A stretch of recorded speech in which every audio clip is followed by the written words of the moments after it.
अस्सलाम वालेकुम दोस्तों, मैं आपको परफेक्ट वेब सॉल्यूशंस की तरफ से लारावल 8 और लाइववायर 2 के इस वीडियो ट्यूटोरियल में खुशामदीद कहता हूं। दोस्तों, मेरा नाम इमरान कासिम है और आज के इस वीडियो ट्यूटोरियल में हम लारावल 8 को इंस्टॉल करना और उसके बाद लारावल लाइववायर 2.x को इंस्टॉल करना सीखेंगे। और इसके बाद इसके कुछ बिल्डिंग ब्लॉक्स या बेसिक्स हैं जो लाइववायर 2 की, उनको समझेंगे और प्रैक्टिकली उनको इम्प्लीमेंट करके देखेंगे आज के इस वीडियो ट्यूटोरियल में। तो मैं उम्मीद करता हूँ कि आप मेरे इस वीडियो ट्यूटोरियल को एंड तक देखेंगे और इसको लाइक भी करेंगे। इसके अलावा अगर आप हमारे इस चैनल परफेक्ट वेब सॉल्यूशंस पर न्यू हैं तो इसको सब्सक्राइब करते हुए बेल के आइकन को प्रेस करते हुए ऑल नोटिफिकेशंस को ऑन कर लीजिएगा, ताकि आने वाले लारावल 8 और लाइववायर 2 के वीडियोस की अपडेट्स आपको मिलती रहें और आप अप टू डेट रह सकें। Thank you very much. तो चलिए शुरू करते हैं आज के इस वीडियो ट्यूटोरियल को।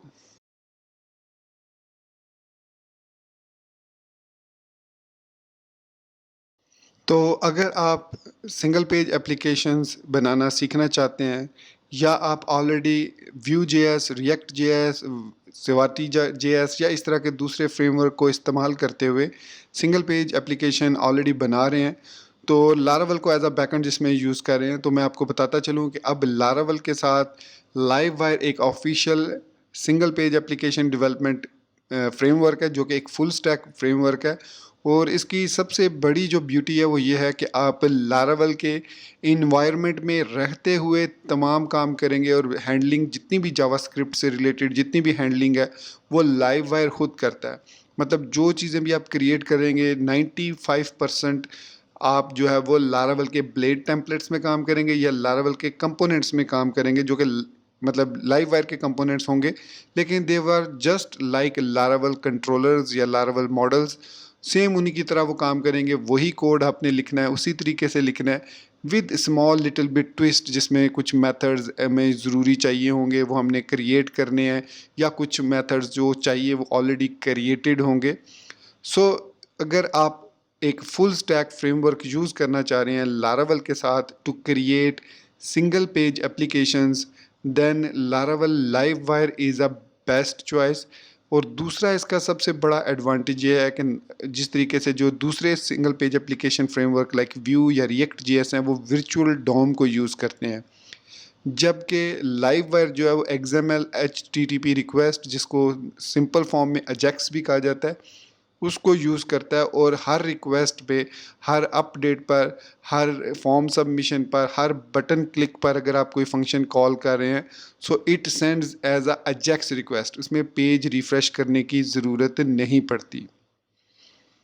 अब आप सोच रहे होंगे कि भाई इसके लिए तो हम jQuery को भी यूज़ कर सकते हैं। सो डेफिनेटली हम jQuery को यूज़ कर सकते हैं। हम प्रॉमिस बेस्ड भी APIs यूज़ कर सकते हैं, लाइक Axios को यूज़ कर सकते हैं, फेच API को यूज़ कर सकते हैं to fetch data without refreshing the page. लेकिन अगेन बात फिर वहीं पर आ जाएगी कि उसमें फिर आपको जावास्क्रिप्ट कोड लिखना पड़ेगा, उसमें हैंडलिंग करनी पड़ेगी, आपको HTML रेंडर करना पड़ेगा, HTML के एलिमेंट्स को क्रिएट करना पड़ेगा, डिस्ट्रॉय करना पड़ेगा, अपडेट करना पड़ेगा और ख़ुद से तमाम चीज़ें मैनेज करना पड़ेंगी। आपको सिंपल जेसन रिस्पॉन्स रिटर्न होता है इन तमाम टेक्नोलॉजीज़ में, मतलब jQuery का अजाक्स यूज़ करें या एक्सियोस का आप प्रॉमिस बेस्ड API को यूज़ करें या फेच API यूज़ करें, उसमें आपको जेसन रिस्पॉन्स HTML रिस्पॉन्स जो रिटर्न होता है उसको फिर आपने ख़ुद से अपने तरीके से जहाँ पर आपने उसको रेंडर करना है वहाँ पर आप उसको रेंडर करेंगे प्रॉपरली।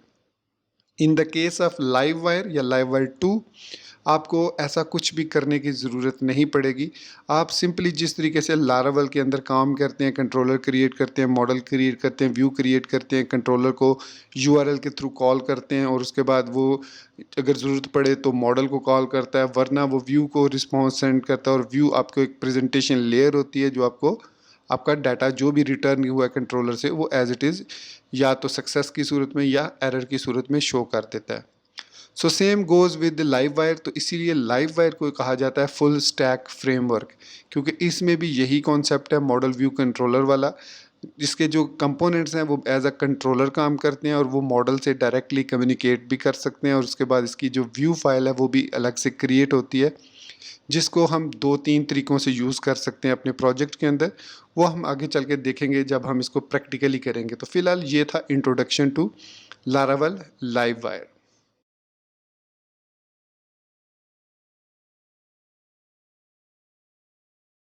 सो इससे पहले कि हम कंपोनेंट्स को बनाना या उनको इस्तेमाल करना सीखें, हमें सबसे पहले लारावल को इंस्टॉल करना है। लारावल के अंदर फिर उसके बाद हमें लारावल लाइव वायर को इंजेक्ट करना है और फिर उसके बाद हम तमाम काम करेंगे। तो सबसे पहले मैं www के फ़ोल्डर में आता हूँ, तो यहाँ पर मैं www के फ़ोल्डर में आ गया और यहाँ पर मैं लिखूँगा Laravel new L8 live wire 2। इसके साथ जो डैश डैश जेट का स्विच है वो मैं नहीं दूंगा और ना ही ये बताऊंगा कौन सा स्टैक मैंने यूज़ करना है। तो इसके बल्कि अगर मैं यहाँ पर स्टैक बता भी दूँ तो उस स्टैक को मैं यूज़ कर सकता हूँ, लेकिन फ़िलहाल मुझे स्टैक की बताने की ज़रूरत नहीं है, मैं उसको मैनुअली ऐड करूँगा आफ्टर इंस्टॉलिंग लारावल 8। सो मैंने लिखा Laravel space new L8 live wire 2। अब लारावल क्या है? ये एक पैकेज है या लारावल इंस्टॉलर है जिसको आप इंस्टॉल करते हैं कंपोज़र की मदद से। और कंपोज़र हमारे पास एक डिपेंडेंसी मैनेजर है जो कि आपकी PHP की जो भी लाइब्रेरीज़ आपने ऐड करना होती है उनको प्रॉपरली आपके प्रोजेक्ट के अंदर एम्बेड करता है और जिसको आप ऑटो लोड फीचर के ज़रिए ऑटोमेटिकली अपने प्रोजेक्ट में लोड करके यूज़ कर सकते हैं। अगर नेम स्पेसिंग है तो आप उसका सिर्फ नेम स्पेस कॉल करेंगे और वो ऑटोमेटिकली उसको डिटेक्ट करेगा और उसको लोड कर लेगा, आपको लोड करने की ज़रूरत नहीं है। सो मैंने लिखा Laravel space new space L8 live wire 2। अब मैं प्रेस करूँगा एंटर। तो चूंकि मैंने डैश डैश जेट का पैरामीटर पास नहीं किया इसलिए जेट स्ट्रीम जो है वो इंस्टॉल नहीं होगा, बल्कि सिंपल मेरे पास लारावल 8 की इसके फोल्डिंग इंस्टॉल होगी विदाउट एनी पैकेज। मतलब जो डिफ़ॉल्ट लारावल के पैकेज हैं सिर्फ वही इंस्टॉल होंगे, उसके अलावा और कोई थर्ड पार्टी या फर्स्ट पार्टी पैकेजेस इसमें इंस्टॉल नहीं होंगे।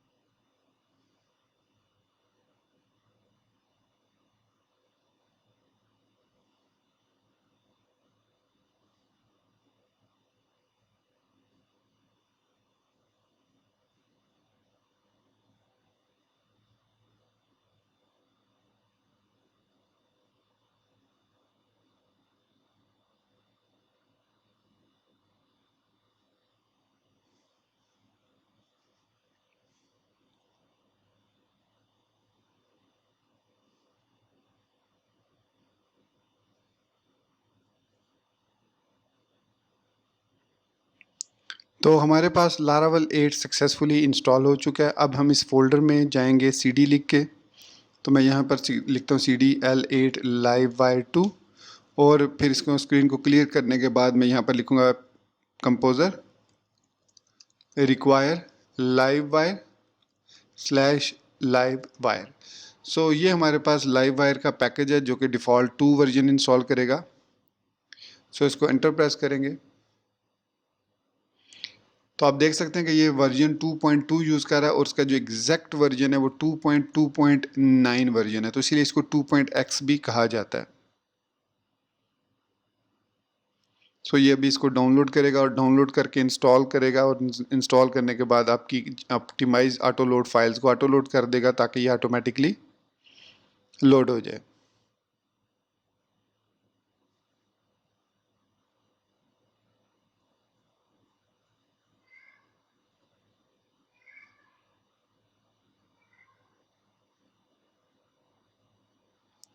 सो हमारे पास जो लाइव वायर 2 है वो सक्सेसफुली इंटीग्रेट हो चुका है। अब हम यहाँ पर PHP आर्टिसन अगर लिखते हैं तो आप देखेंगे कि लाइव वायर से रिलेटेड हमें यहाँ पर कुछ कमांड्स मिल जाएंगी। एक होगी मेक कंपोनेंट और दूसरी होगी मेक लाइव वायर। इसके अलावा इसमें हमारे पास लाइव वायर कॉलन पब्लिश के नाम से भी एक वेंडर पब्लिश है और एक I think live wire publish के नाम से भी यहाँ पर होनी चाहिए। हाँ, ये है हमारे पास live wire copy delete make move and publish. So मैं लिखूँगा PHP artisan live wire publish.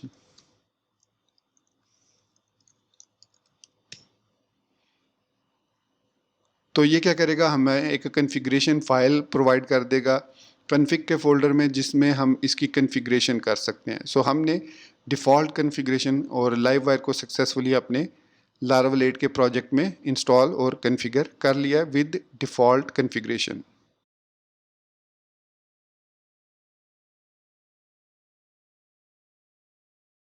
तो यहाँ पर मैंने सबलाइम टेक्स्ट 3 में L8 लाइववायर 2 के प्रोजेक्ट को लोड कर लिया है। और सबसे पहले हम देखते हैं इसकी कॉन्फ़िगरेशन फ़ाइल, जो कॉन्फ़िग फ़ाइल है उसमें हमें क्या-क्या फ़ीचर्स दिए जाते हैं और उन फ़ीचर्स का क्या मकसद है। तो यहाँ पर मैं अगर कॉन्फ़िग फ़ोल्डर में आता हूँ तो यहाँ पर हमारे पास livewire डॉट php फ़ाइल होगी। ये जब मैंने रन किया था php artisan livewire colon publish, उसने इस एक फ़ाइल को livewire की इंस्टॉलेशन से livewire के हमारे जो ऐप की कॉन्फ़िग फ़ाइल है उसके अंदर कॉपी कर दिया विद livewire डॉट php। ये अब हमारी डिफ़ॉल्ट कॉन्फ़िगरेशन है इसकी, जो कि परफेक्टली वर्किंग फ़ाइन है, लेकिन इन सम केसेस हमें इनको चेंज करना पड़ता है। फॉर एग्ज़ाम्पल अगर क्लास नेम स्पेस की बात की जाए तो इसको हमें चेंज करने की ज़रूरत नहीं है, क्योंकि ये ऐप HTTP के अंदर लाइववायर का फ़ोल्डर क्रिएट करेगा जब भी आप एक नया कंपोनेंट क्रिएट करेंगे। उसके बाद नेक्स्ट है व्यू पाथ।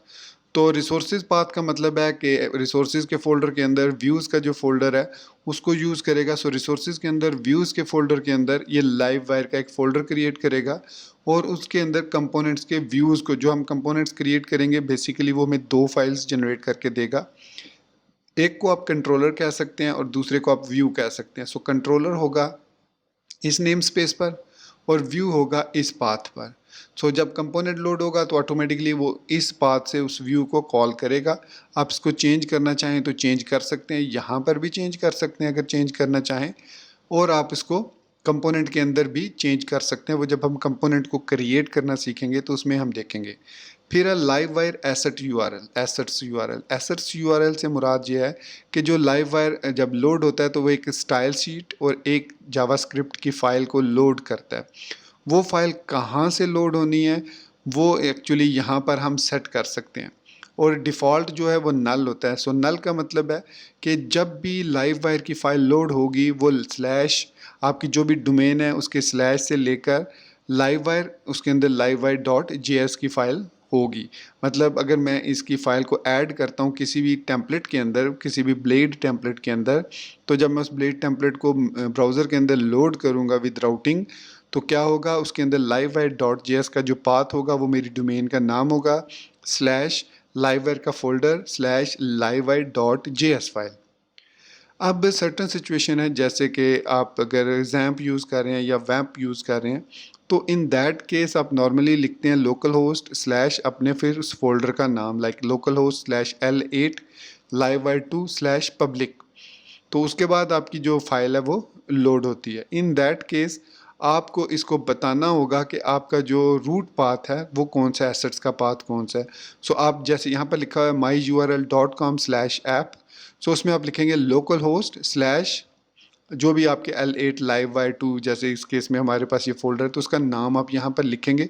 तो फिर आपका एसेट URL प्रॉपरली जावास्क्रिप्ट के अंदर, सॉरी आपके व्यू फाइल के अंदर लोड हो जाएगा। ये कुछ उन दोस्तों को प्रॉब्लम है जो XAMPP को यूज़ करते हैं या WAMP को यूज़ करते हैं। सो अगर आप लारावेल को फॉलो कर रहे हैं तो मैं सिर्फ दो चीज़ें ऑलवेज रिकमेंड करता हूँ, या आप लारागॉन को यूज़ करें या PHP आर्टिसन सर्व कमांड को यूज़ करें। इन दोनों केसेस में आपको ये इशू नहीं आएगा कि आपको एसेट URL चेंज करना पड़े। उसके बाद नेक्स्ट है live wire and point middleware. अब मिडलवेयर तो डेफिनेटली कौन सा मिडलवेयर यूज़ करना है ताकि वो वाली क्लासेस जो हैं वो मेमोरी में इनको यूज़ कर सके आपका लाइव वायर। तो ये वेब को यूज़ करता है, तो ये डिफ़ाइन होता है बेसिकली कर्नल डॉट PHP के अंदर। तो ये मैंने बिगिनर्स की सीरीज़ में ऑलरेडी एक्सप्लेन किया हुआ है। उसके बाद है live wire temporary file upload and and points. अब ये एक न्यू फीचर है जो कि लाइव वायर 2 में है। लाइव वायर 1 में फ़ाइल अपलोडिंग के लिए हमें खुद से जावास्क्रिप्ट लिखनी पड़ती थी या एक एक्सटर्नल पैकेज यूज़ करना पड़ता था फाइल्स को अपलोड करने के लिए, लेकिन लाइव वायर 2 के अंदर अब ये बिल्ट इन फीचर है और ये तमाम फीचर्स वही हैं जो लारावेल खुद से हैंडल करता है, वैलिडेशन वगैरह तमाम चीज़ें। सो ये इसकी सिंपल सी कन्फिग्रेशन है कि इसमें टेम्पररी फाइल्स अपलोड होती हैं सबसे पहले, कि जैसे ही आप फाइल अपलोड करेंगे तो वो टेम्पररी फाइल अपलोड होगी। सो यहाँ पर आप देख सकते हैं कि डिस्क हम कोई भी यूज़ नहीं कर रहे, जिस तरह यहाँ पर लोकल S3 डिफ़ॉल्ट जो है वो डिफ़ॉल्ट है। सो डिफ़ॉल्ट से मुराद है कि जो आपके फाइल सिस्टम है कन्फिग के फ़ोल्डर के अंदर ये जो फाइल सिस्टम डॉट PHP है, इसके अंदर यहाँ पर हमारी ये लोकल है, तो इसको वो यूज़ करेगा। तो इस लोकल से मुराद, इस डिफ़ॉल्ट से मुराद यहाँ पर जो भी डिफ़ॉल्ट हमारे पास होगा सिस्टम ये वाला, वो यूज़ करेगा लोकल, और लोकल हमारे पास ये है, तो इसको यूज़ करेगा बाय डिफ़ॉल्ट अगर यहाँ पर ना लिखा हुआ। इसी तरीके से रूल्स हैं, रूल से मुराद है कि बाय डिफ़ॉल्ट आपको एक फ़ाइल जब अपलोड करनी है तो वो रिक्वायर्ड का रूल उस पर अप्लाई करेगा, दूसरा उसको वो फ़ाइल होनी चाहिए, तीसरा उसका मैक्स साइज़ 12 MB होना चाहिए। ये वो रूल्स हैं। इसके अलावा वो फ़ाइल माइम्स जो है वो JPG या PNG होनी चाहिए, तो आप ये उसको दे सकते हैं। यहाँ पर सिंपल वो फ़ाइल होगी, कोई सी भी फ़ाइल हो सकती है, मतलब इमेज फ़ाइल भी हो सकती है, टेक्स्ट फ़ाइल भी हो सकती है, PDF फ़ाइल भी हो सकती है, कोई फ़ाइल भी वो हो सकती है जिसका साइज़ अप टू 12 MB होना चाहिए। ये डिफ़ॉल्ट है। आप इसको चेंज करना चाहें तो यहाँ पर आप इसके रूल्स को डिफ़ाइन कर सकते हैं कि कौन से रूल्स हों। उसके बाद डायरेक्टरी। सो डायरेक्टरी जो होगी वो आप टेम्प की डायरेक्टरी भी दे सकते हैं या कोई भी पाथ दे सकते हैं डायरेक्टरी का जहाँ पर टेम्परेरी फाइल अपलोड होगी। डिफ़ॉल्ट जो है वो लाइववायर -tmp का फ़ोल्डर क्रिएट होगा और उसके अंदर आपकी फ़ाइल अपलोड होगी, टेम्परेरी फाइल। इसके बाद मिडलवेयर है। जब भी मिडलवेयर, जैसे आपने वेब का मिडलवेयर अप्लाई किया तो उस पर जो थ्रोटलिंग होगी, मतलब कितनी रिक्वेस्ट सेंड कर सकते हैं आप 1 मिनट के अंदर, 60 मिनट्स के अंदर। सो 1 मिनट के अंदर आप 60 रिक्वेस्ट को सेंड कर सकते हैं।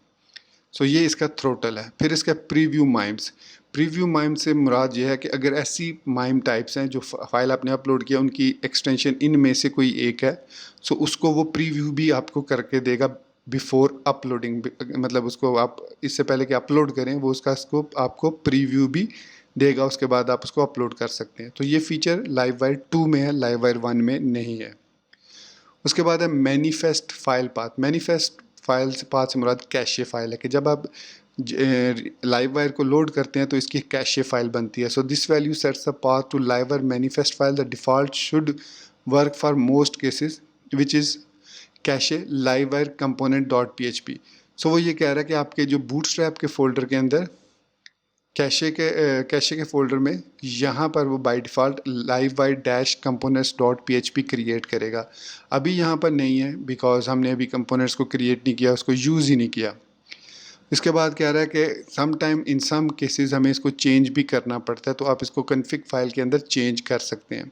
सो यहाँ पर उसने यही कि but for specific cases like when hosting on Laravel Vapor it could be set to a different value. तो वो यहाँ पर आप इसको पाथ चेंज कर सकते हैं। इस तरीके से ये वाला पाथ आप कॉपी करें। अगर आप इसको लारावेल वेपर पर अपलोड कर रहे हैं तो ये फाइल क्रिएट होगी टेम्प के अंदर, स्टोरेज के अंदर, बूटस्ट्रैप के अंदर, कैशे के फोल्डर में।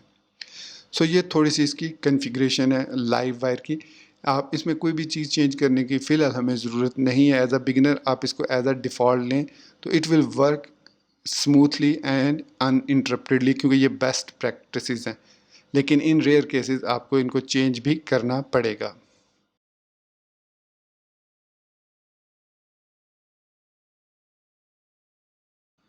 ओके, तो अब हम देखते हैं कि किस तरीके से हम कंपोनेंट्स क्रिएट कर सकते हैं लाइववायर में। तो यहाँ पर मैं टर्मिनल पर मौजूद हूँ और L8 लाइववायर 2 के फोल्डर में भी मौजूद हूँ। तो यहाँ पर मैं लिखूँगा PHP artisan make Livewire. So make Livewire की मदद से हम लाइववायर के कंपोनेंट्स को क्रिएट कर सकते हैं, जो कि हमें 2 फाइल्स जनरेट करके देगा। एक उसको HTTP लाइववायर से फोल्डर के में सेव करेगा और दूसरे को रिसोर्सेज के अंदर, व्यूज़ के लाइववायर के फोल्डर के अंदर दूसरी उसी नाम से उस फाइल को सेव करेगा। अब जो नेमिंग कन्वेंशन है स्पेस दे के, यहाँ पर हम कोई भी नेमिंग कन्वेंशन यूज़ कर सकते हैं। जैसे कबाब केस है, हमारे पास कैमल केस है। फॉर एग्जांपल मैंने अगर होम पेज लिखना है, सो मैं होम पेज को इस तरीके से भी लिख सकता हूँ और इस तरीके से भी लिख सकता हूँ, दोनों वैलिड हैं। और इनको जब कॉल करना होता है तो कॉल भी हम इसी तरीके से कर सकते हैं। और मज़े की जो बात यह है कि अगर हम होम पेज पहले वाली टेक्निक यूज़ करते हैं कैमल केस की, तो हम उसको कॉल भी कबाब केस में कर सकते हैं। मतलब होम पेज अगर हमने इस तरीके से कंपोनेंट क्रिएट किया तो हम उसको जब कॉल करेंगे तो हम इस तरीके से भी उसको इस टेक्निक से भी कॉल कर सकते हैं। सो सबसे पहले हम एक होम का कंपोनेंट क्रिएट करते हैं, तो देखते हैं वो कहाँ पर क्रिएट होगा। तो मैंने सिंपली होम लिख दिया, PHP artisan make Livewire home, enter press किया। इसको आप नो कर दीजिए। अब इसने देखिए दो फाइलें क्रिएट की, एक क्लास फाइल है और एक व्यू फाइल है। क्लास फाइल उसने ऐप के अंदर HTTP के फोल्डर में, लाइव वायर के फोल्डर में home.php क्रिएट की। दूसरी उसने व्यू के फोल्डर में, रिसोर्सेज के अंदर व्यूज़ के फोल्डर में, लाइव वायर के फोल्डर में home.blade.php खुद बहुत ही क्रिएट कर दी। उसके बाद उसने कहा जी congratulations, you have created your first live wire component. जब भी आप लाइव वायर को इंस्टॉल करने के बाद पहला कंपोनेंट क्रिएट करेंगे तो ये आपको मैसेज मिलेगा। अब हम देखते हैं कि इन फाइल्स के अंदर जो दो फाइल्स हैं क्या चीज़ हमें मिलती है। तो यहाँ पर मैं नेविगेट करूँगा सबलाइम टेक्स्ट में और यहाँ पर मैं ओपन करूँगा ऐप के अंदर HTTP के अंदर लाइव वायर के फोल्डर में home.php। तो वेरी क्लीन फाइल, कोई कुछ भी इसमें एक्स्ट्रा ऐसी कोई चीज़ नहीं है। सबसे पहले नेम स्पेस है इसका, उसके बाद ये यूज़ कर रहा है लाइव वायर स्लैश कंपोनेंट को जो कि लोकेटेड है वेंडर के फोल्डर में। यहाँ पर आप देख सकते हैं वेंडर के फोल्डर में, लारावल के फोल्डर में, फ्रेमवर्क में और कंपोनेंट डॉट PHP है, और एक वेंडर के अंदर लाइव वायर के अंदर कंपोनेंट PHP है।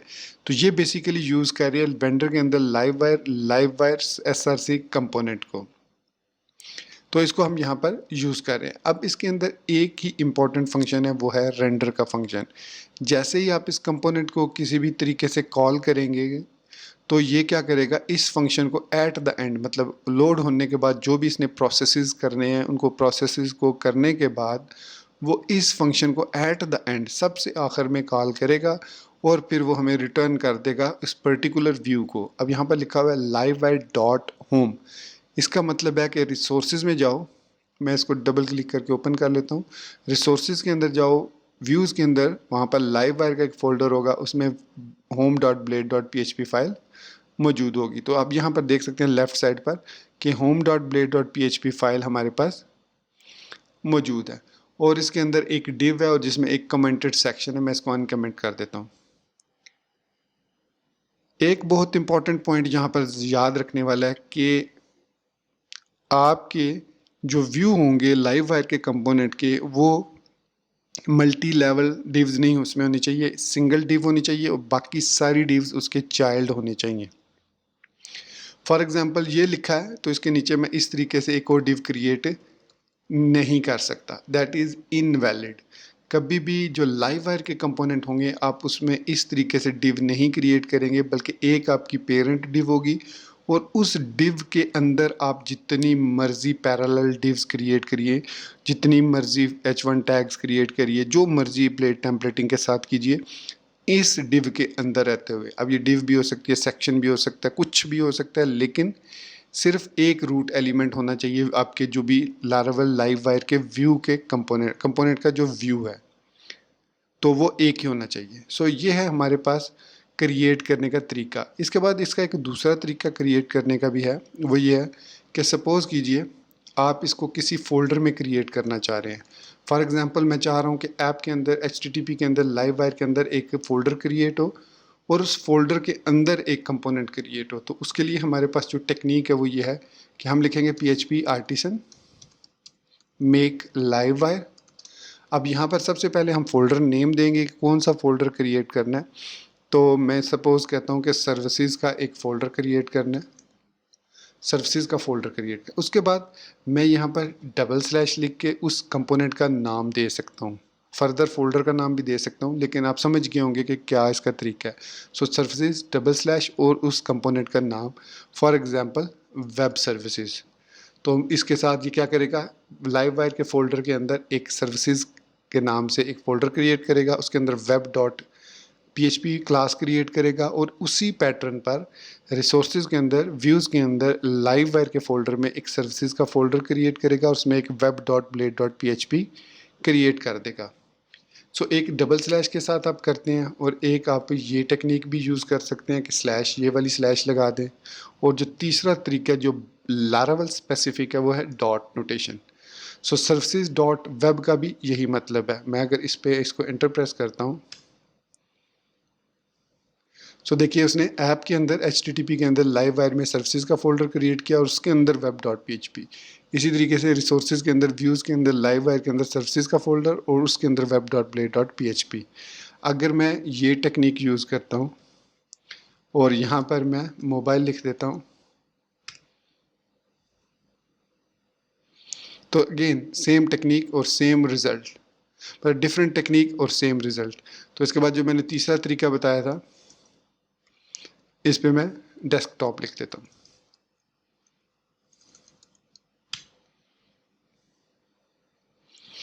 इस तरीके से भी उसने हमें जो कंपोनेंट्स हैं वो क्रिएट करके दे दिए। तो अब हमने सर्विसेज के फोल्डर के अंदर 3 कंपोनेंट्स क्रिएट कर लिए। एक का नाम है वेब डॉट PHP, दूसरे का नाम है मोबाइल डॉट PHP और तीसरे का नाम है डेस्कटॉप PHP। अगर यहाँ पर मैं सबलाइम टेक्स्ट में आता हूँ तो आपको यहाँ पर ये नज़र भी आ गया होगा।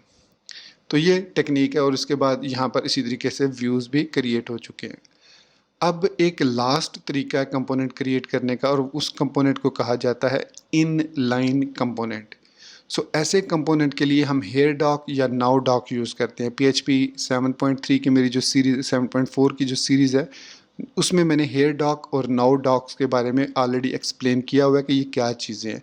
ये बेसिकली डायरेक्टली किसी भी PHP फाइल के अंदर HTML या स्पेसिफिक कंपोनेंट्स को आप रेंडर करना चाह रहे हैं तो आप हेयर डॉक या नाउ डॉक की स्टेटमेंट को यूज़ करते हैं। आप इसको गूगल पर सर्च भी कर लीजिएगा। तो वो किस तरीके से क्रिएट करते हैं, तो सपोज़ कीजिए मैं एक कंपोनेंट है कॉन्टैक्ट के नाम से, मैं लिखता हूँ PHP artisan make live wire contact. अब मैं इसके साथ स्विच दे दूंगा dash dash inline.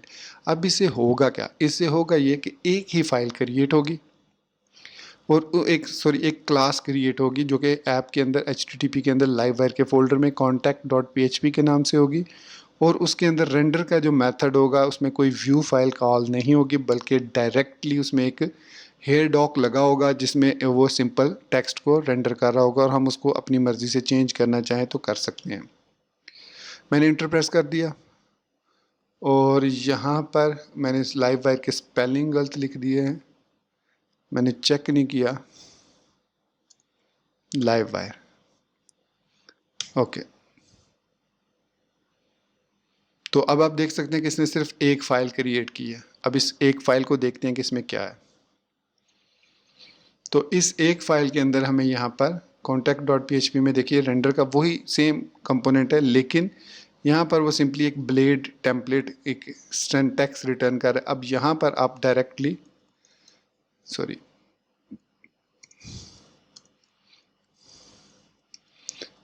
Direct blade की कमांड्स लिख सकते हैं, डायरेक्ट आप यहाँ पर PHP के टैग्स को लिख सकते हैं, डायरेक्ट आप यहाँ पर जो भी मैसेज देना चाहें वो यहाँ पर आप दे सकते हैं with in this blade parameters. इनको आपने चेंज नहीं करना, मेक श्योर कीजिए इन पर ना ही आप कोई स्पेस प्रेस करें ना ही आप एंटर प्रेस करें, क्योंकि अगर आप इसको चेंज करेंगे तो ये प्रॉब्लम क्रिएट करेगा। ये मैंने PHP 7.4 के जो मेरी सीरीज़ है उसमें मैंने ये चीज़ एक्सप्लेन की हुई है। ये हमारे पास एक इनलाइन कंपोनेंट है, ठीक है। तो इसको भी जब रेंडर करेंगे तो ये इस डिव को ही लोड करेगा या इस डिव के अंदर जो भी कंटेंट है, इसमें भी आप मल्टीपल डिव्स जो है वो रेंडर नहीं कर सकते। एक पेरेंट लाजमी रूट एलिमेंट होना चाहिए, उसके अंदर आप जितने मर्जी फिर डिव्स, सेक्शंस, आर्टिकल्स, H1, H2 या जो भी टैग्स हैं वो जितने मर्जी लगाइए, उसकी आपको कोई ममानियत नहीं है, कोई मना करने की ज़रूरत नहीं है। आप जैसे भी डिज़ाइनिंग करना चाहें डिज़ाइनिंग कीजिए। तो ये थे कुछ टेक्निक, कुछ तरीके लाइव वायर के कंपोनेंट्स को क्रिएट करने के। अब हम नेक्स्ट देखेंगे कि किस तरीके से हम इन कंपोनेंट्स को रेंडर कर सकते हैं इन लारावेल।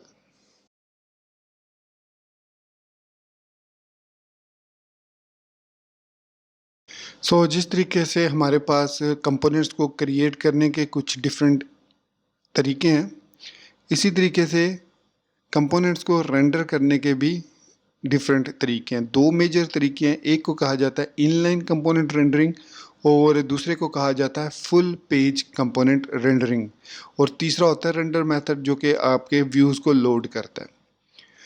इनलाइन कंपोनेंट्स का मतलब है कि आप किसी भी ब्लेड PHP फाइल के अंदर जो कि लाइव वायर का कंपोनेंट ना हो, किसी भी ब्लेड PHP फाइल के अंदर, ब्लेड फाइल के अंदर जो के कंपोनेंट ना हो और आप उसको वेब राउट के थ्रू एक्सेस कर रहे हो। तो यहाँ पर अगर हम देखें लाइव वायर की लारावेल की डिफ़ॉल्ट इंस्टॉलेशन में राउट्स के फोल्डर में web.php में हमारे पास एक welcome dot blade dot PHP load होती है जब भी हम इसको ब्राउज़र के अंदर रन करते हैं।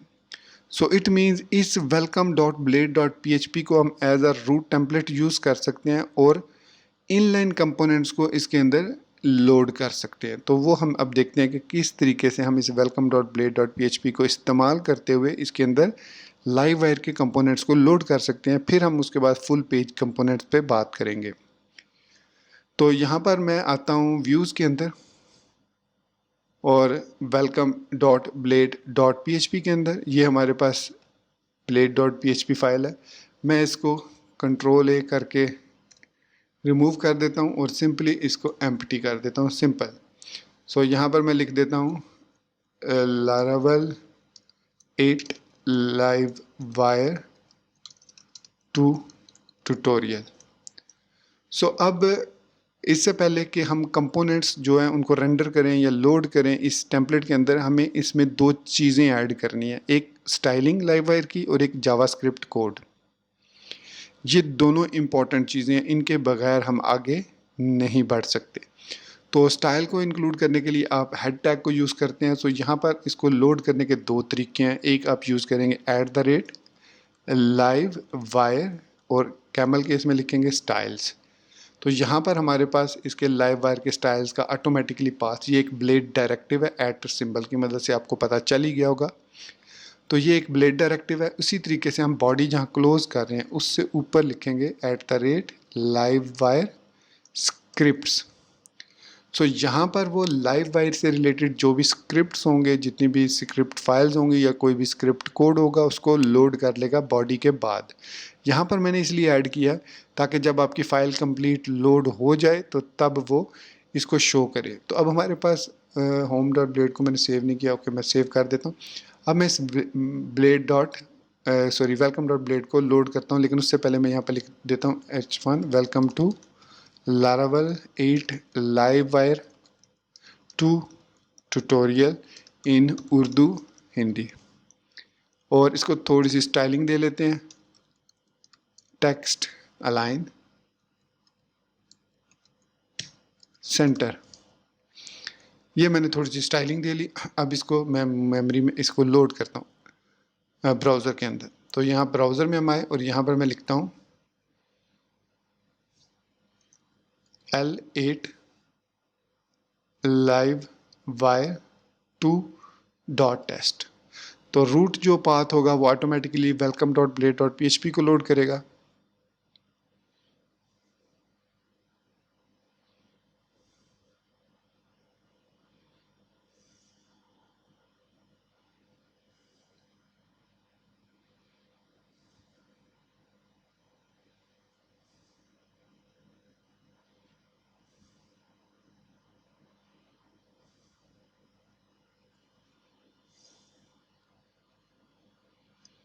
तो ये लीजिए हमारे पास welcome dot blade dot PHP file load हो चुकी है और welcome to Laravel 8 live wire 2 tutorial in Urdu Hindi का जो टेक्स्ट था वो यहाँ पर डिस्प्ले हो चुका है। लेकिन यहाँ पर अभी कोई भी कंपोनेंट मैंने लोड नहीं किया। मैं यहाँ पर व्यू पेज सोर्स कर रहा हूँ। ये मैं इसलिए कर रहा हूँ ताकि आपको मैं दिखा सकूँ कि यहाँ पर एक तो ये इस तरह के स्टाइल्स को इंजेक्ट करेगा, तो ये स्टाइल्स तो हो जाएंगे इंजेक्ट।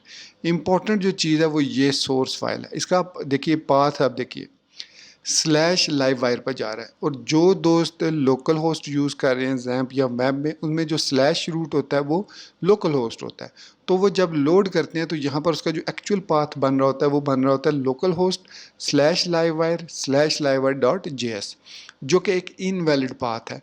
ये जो live वायर डॉट JS है ये आपके रूट फोल्डर में है, या आप कह सकते हैं कि वेंडर के फोल्डर में है और वहाँ से लोड होनी है।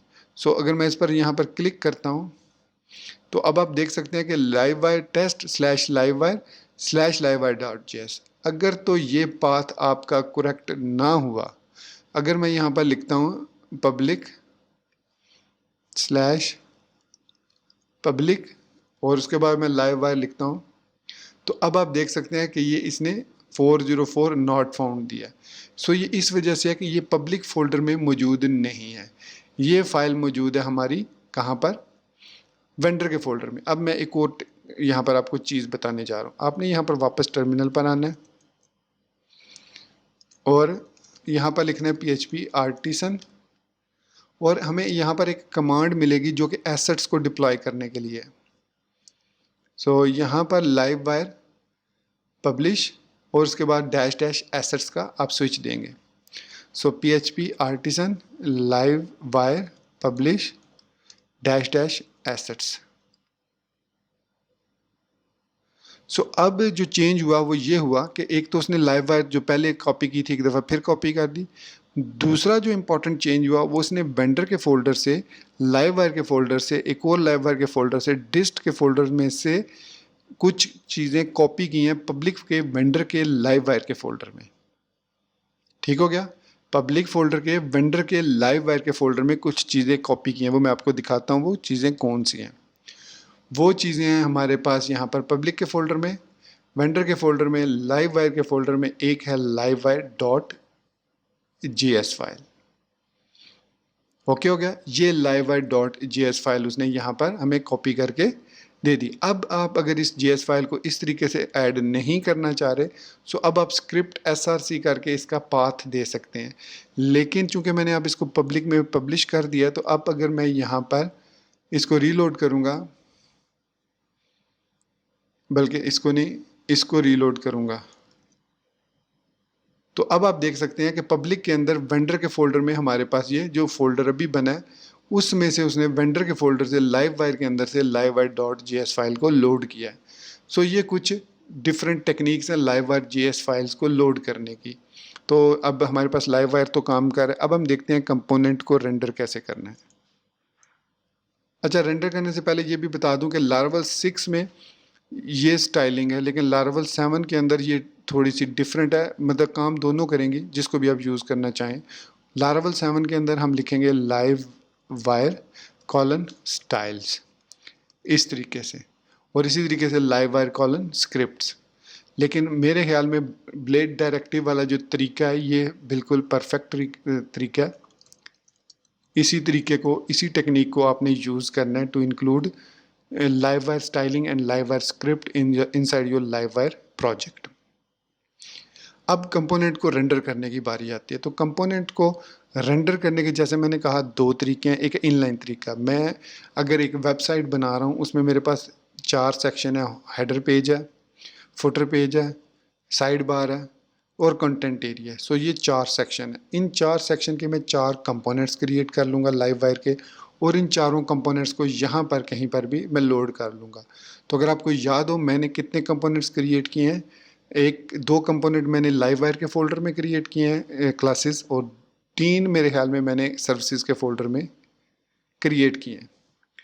अब मैं यहाँ पर लिखता हूँ @लाइव वायर और यहाँ पर मैं होम लिख देता हूँ। तो ये है तरीका इनलाइन का। सेव किया, ब्राउज़र में आए और इसको रीलोड किया, तो यहाँ पर आपको मिल गया close your eyes count to 1 that is how long forever feels. तो ये मैसेज कहाँ से आ रहा है? ये हमें मैसेज आ रहा है कंट्रोल लाइव वायर के फोल्डर से home.php, और home.php रेंडर कर रही है इस home.blade.php को, और इसके अंदर ये मैसेज लिखा हुआ है और ये मैसेज डिस्प्ले हो रहा है यहाँ पर welcome.blade.php में। अच्छा, मैंने यहाँ पर सेमीकोलन लगाया, वो नहीं लगाना। सो इस तरीके से हम इस कंपोनेंट को लोड कर सकते हैं। उसके बाद अगर हमने सर्विसेज के फोल्डर में से किसी कंपोनेंट को लोड करना है तो हम लिखेंगे लाइव वायर सर्विसेज डॉट, उसके बाद जिस भी कंपोनेंट को लोड करना है, सपोज मैं वेब वाले को लोड कर लेता हूँ, और यहाँ पर वेब वाले में ये वाला web.php है और इसका जो सर्विसेज के फोल्डर के अंदर web.blade.php है, इसके अंदर भी सेम मैसेज लिखा हुआ है। खैर एनीवेज, मैं इसको सेव करता हूँ और यहाँ पर कंपोनेंट के दोबारा लोड करता हूँ। तो अब हमारे पास 2 ये मैसेज आएंगे क्योंकि मैंने होम को भी लोड किया हुआ है और web.php को भी। इसी तरीके से अब मैं उसको भी लोड कर सकता हूँ @लाइव वायर कॉन्टैक्ट को। अब कॉन्टैक्ट जो है वो व्यू फाइल लोड नहीं कर रहा है, लेकिन हेयर डॉक को डायरेक्टली रेंडर कर रहा है। सो इट मीन्स वो भी काम करेगा, और यहाँ पर हमें हमारे पास स्क्रीन पर तीसरा मैसेज भी नज़र आ जाएगा। So if you look to others for fulfilment you will never truly be fulfilled. So ये है पहला तरीका इनलाइन कंपोनेंट्स को किस तरीके से हम लोड करते हैं। फिर इसमें हम पैरामीटर्स भी पास कर सकते हैं। अगर हम अपने कंपोनेंट्स को कुछ पैरामीटर्स पास करना चाहें तो हम यहाँ से उनको पास भी कर सकते हैं, और फिर उन पैरामीटर्स को जो भी हम प्रोसेस करना चाहें उनको प्रोसेस करके हम जहाँ पर भी डिस्प्ले करवाना चाहें हम डिस्प्ले करवा सकते हैं। वो हम आगे चल के देखेंगे किस तरीके से हम पैरामीटर्स पास करते हैं और कैसे उनको रेंडर करते हैं। फिलहाल ये सिंपल इनलाइन तरीका है to render live wire components inside any blade file जो कि लाइव वायर का कंपोनेंट ना होगी, जो कि आप लोड करेंगे वाया वेब राउट्स।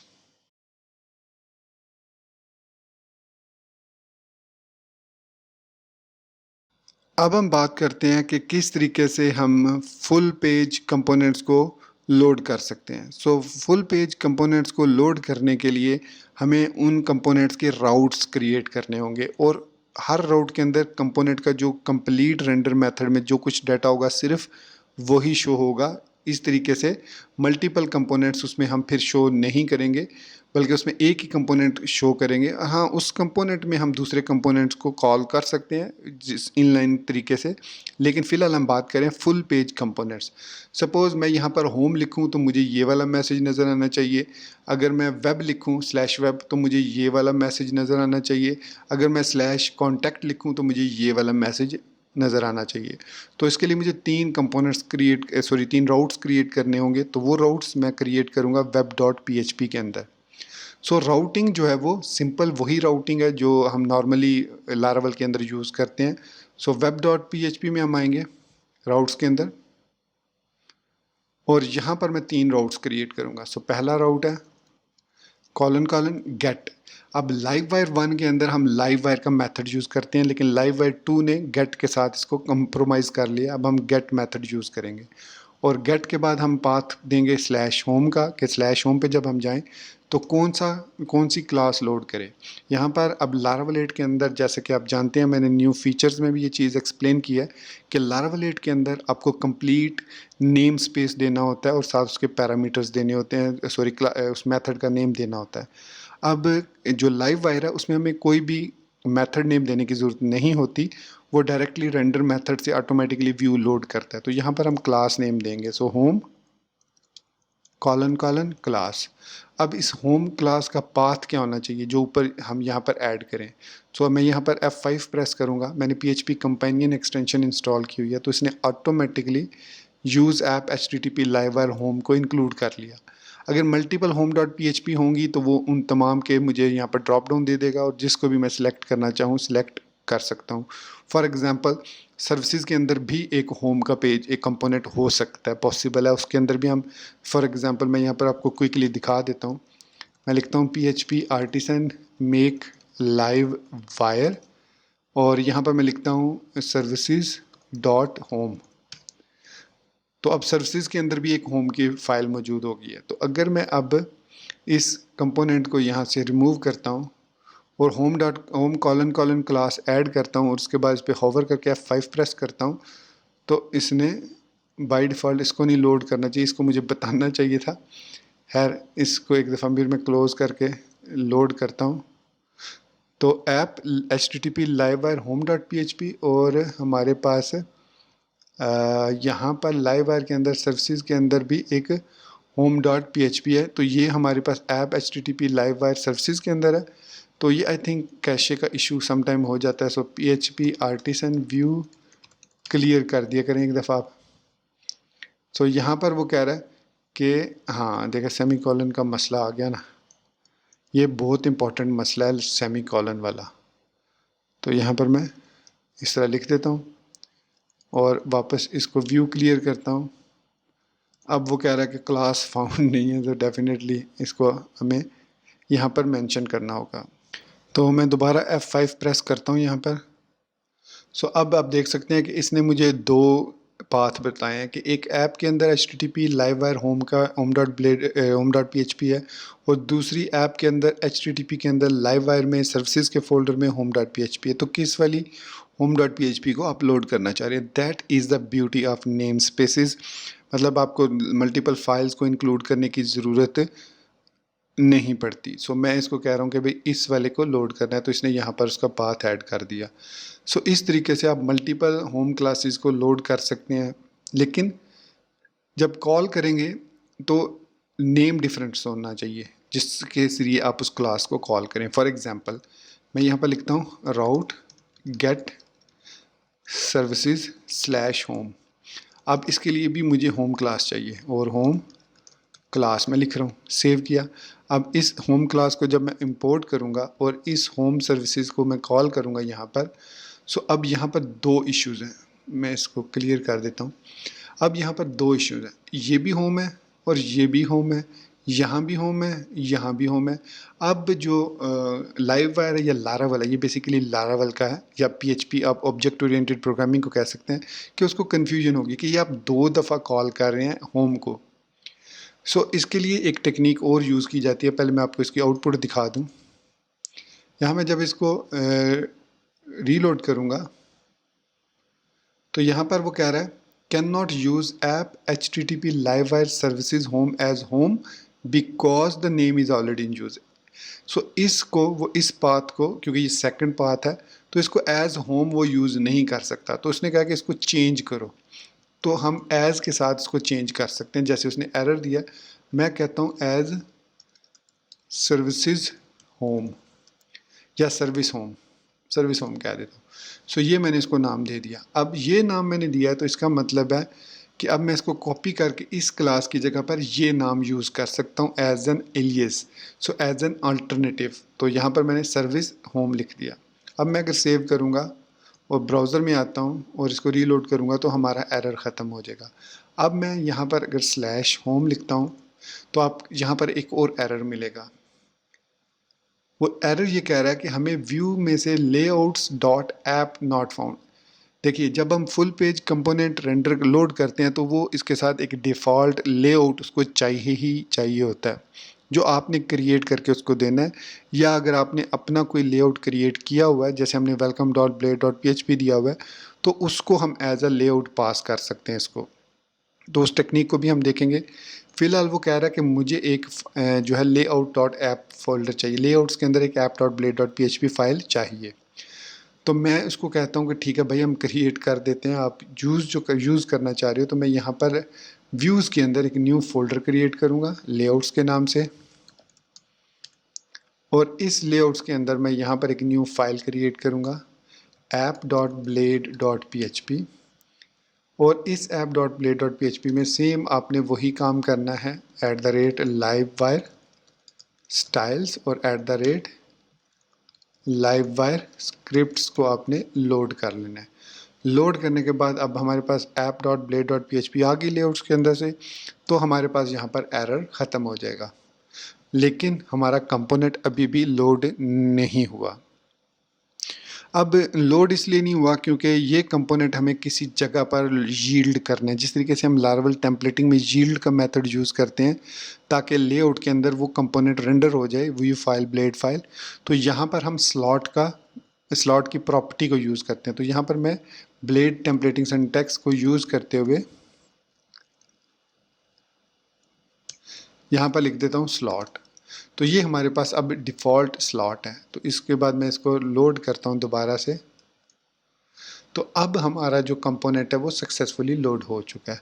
सो दूसरा जो हमने राउट क्रिएट किया था वो कौन सा राउट क्रिएट किया था वेब डॉट PHP के अंदर, वो था सर्विसेज होम। इसके बाद हम यहाँ पर एक और राउट कॉलन गेट स्लैश कॉन्टैक्ट कर लेते हैं। अच्छा, दूसरी जो इम्पोर्टेंट चीज़ है वो ये है कि लाइव वायर के अंदर post method, patch method, delete method ऐसे कोई मेथड नहीं है, सिर्फ और सिर्फ गेट मेथड है। ये भी आपने चीज़ ध्यान में रखनी है। सो हमने ऐप लाइव वायर से कॉन्टैक्ट को भी इंपोर्ट कर लिया। अब यहाँ पर होम भी लिख सकते हैं, सर्विसेज स्लैश होम भी लिख सकते हैं, सर्विसेज स्लैश होम। ठीक है, अब इसका ज़ाहिर बात है हमने उसको नहीं किया होगा व्यूज़ के अंदर से, लाइव वायर के अंदर से, सर्विसेज के अंदर से home dot blade dot PHP को इसको अनकमेंट नहीं किया होगा। The whole world belongs to you. So reload किया तो हमारे पास the whole world belongs to you का मैसेज आ गया। सो इसी तरीके से कॉन्टैक्ट का हम मैसेज भी यहाँ पर sorry not in services, contact simply contact है। तो इस तरीके से हम जो है वो इसको पास कर सकते हैं राउट्स को गेट के साथ यहाँ पर, और उनको यूज़ कर सकते हैं inside as a full page rendering.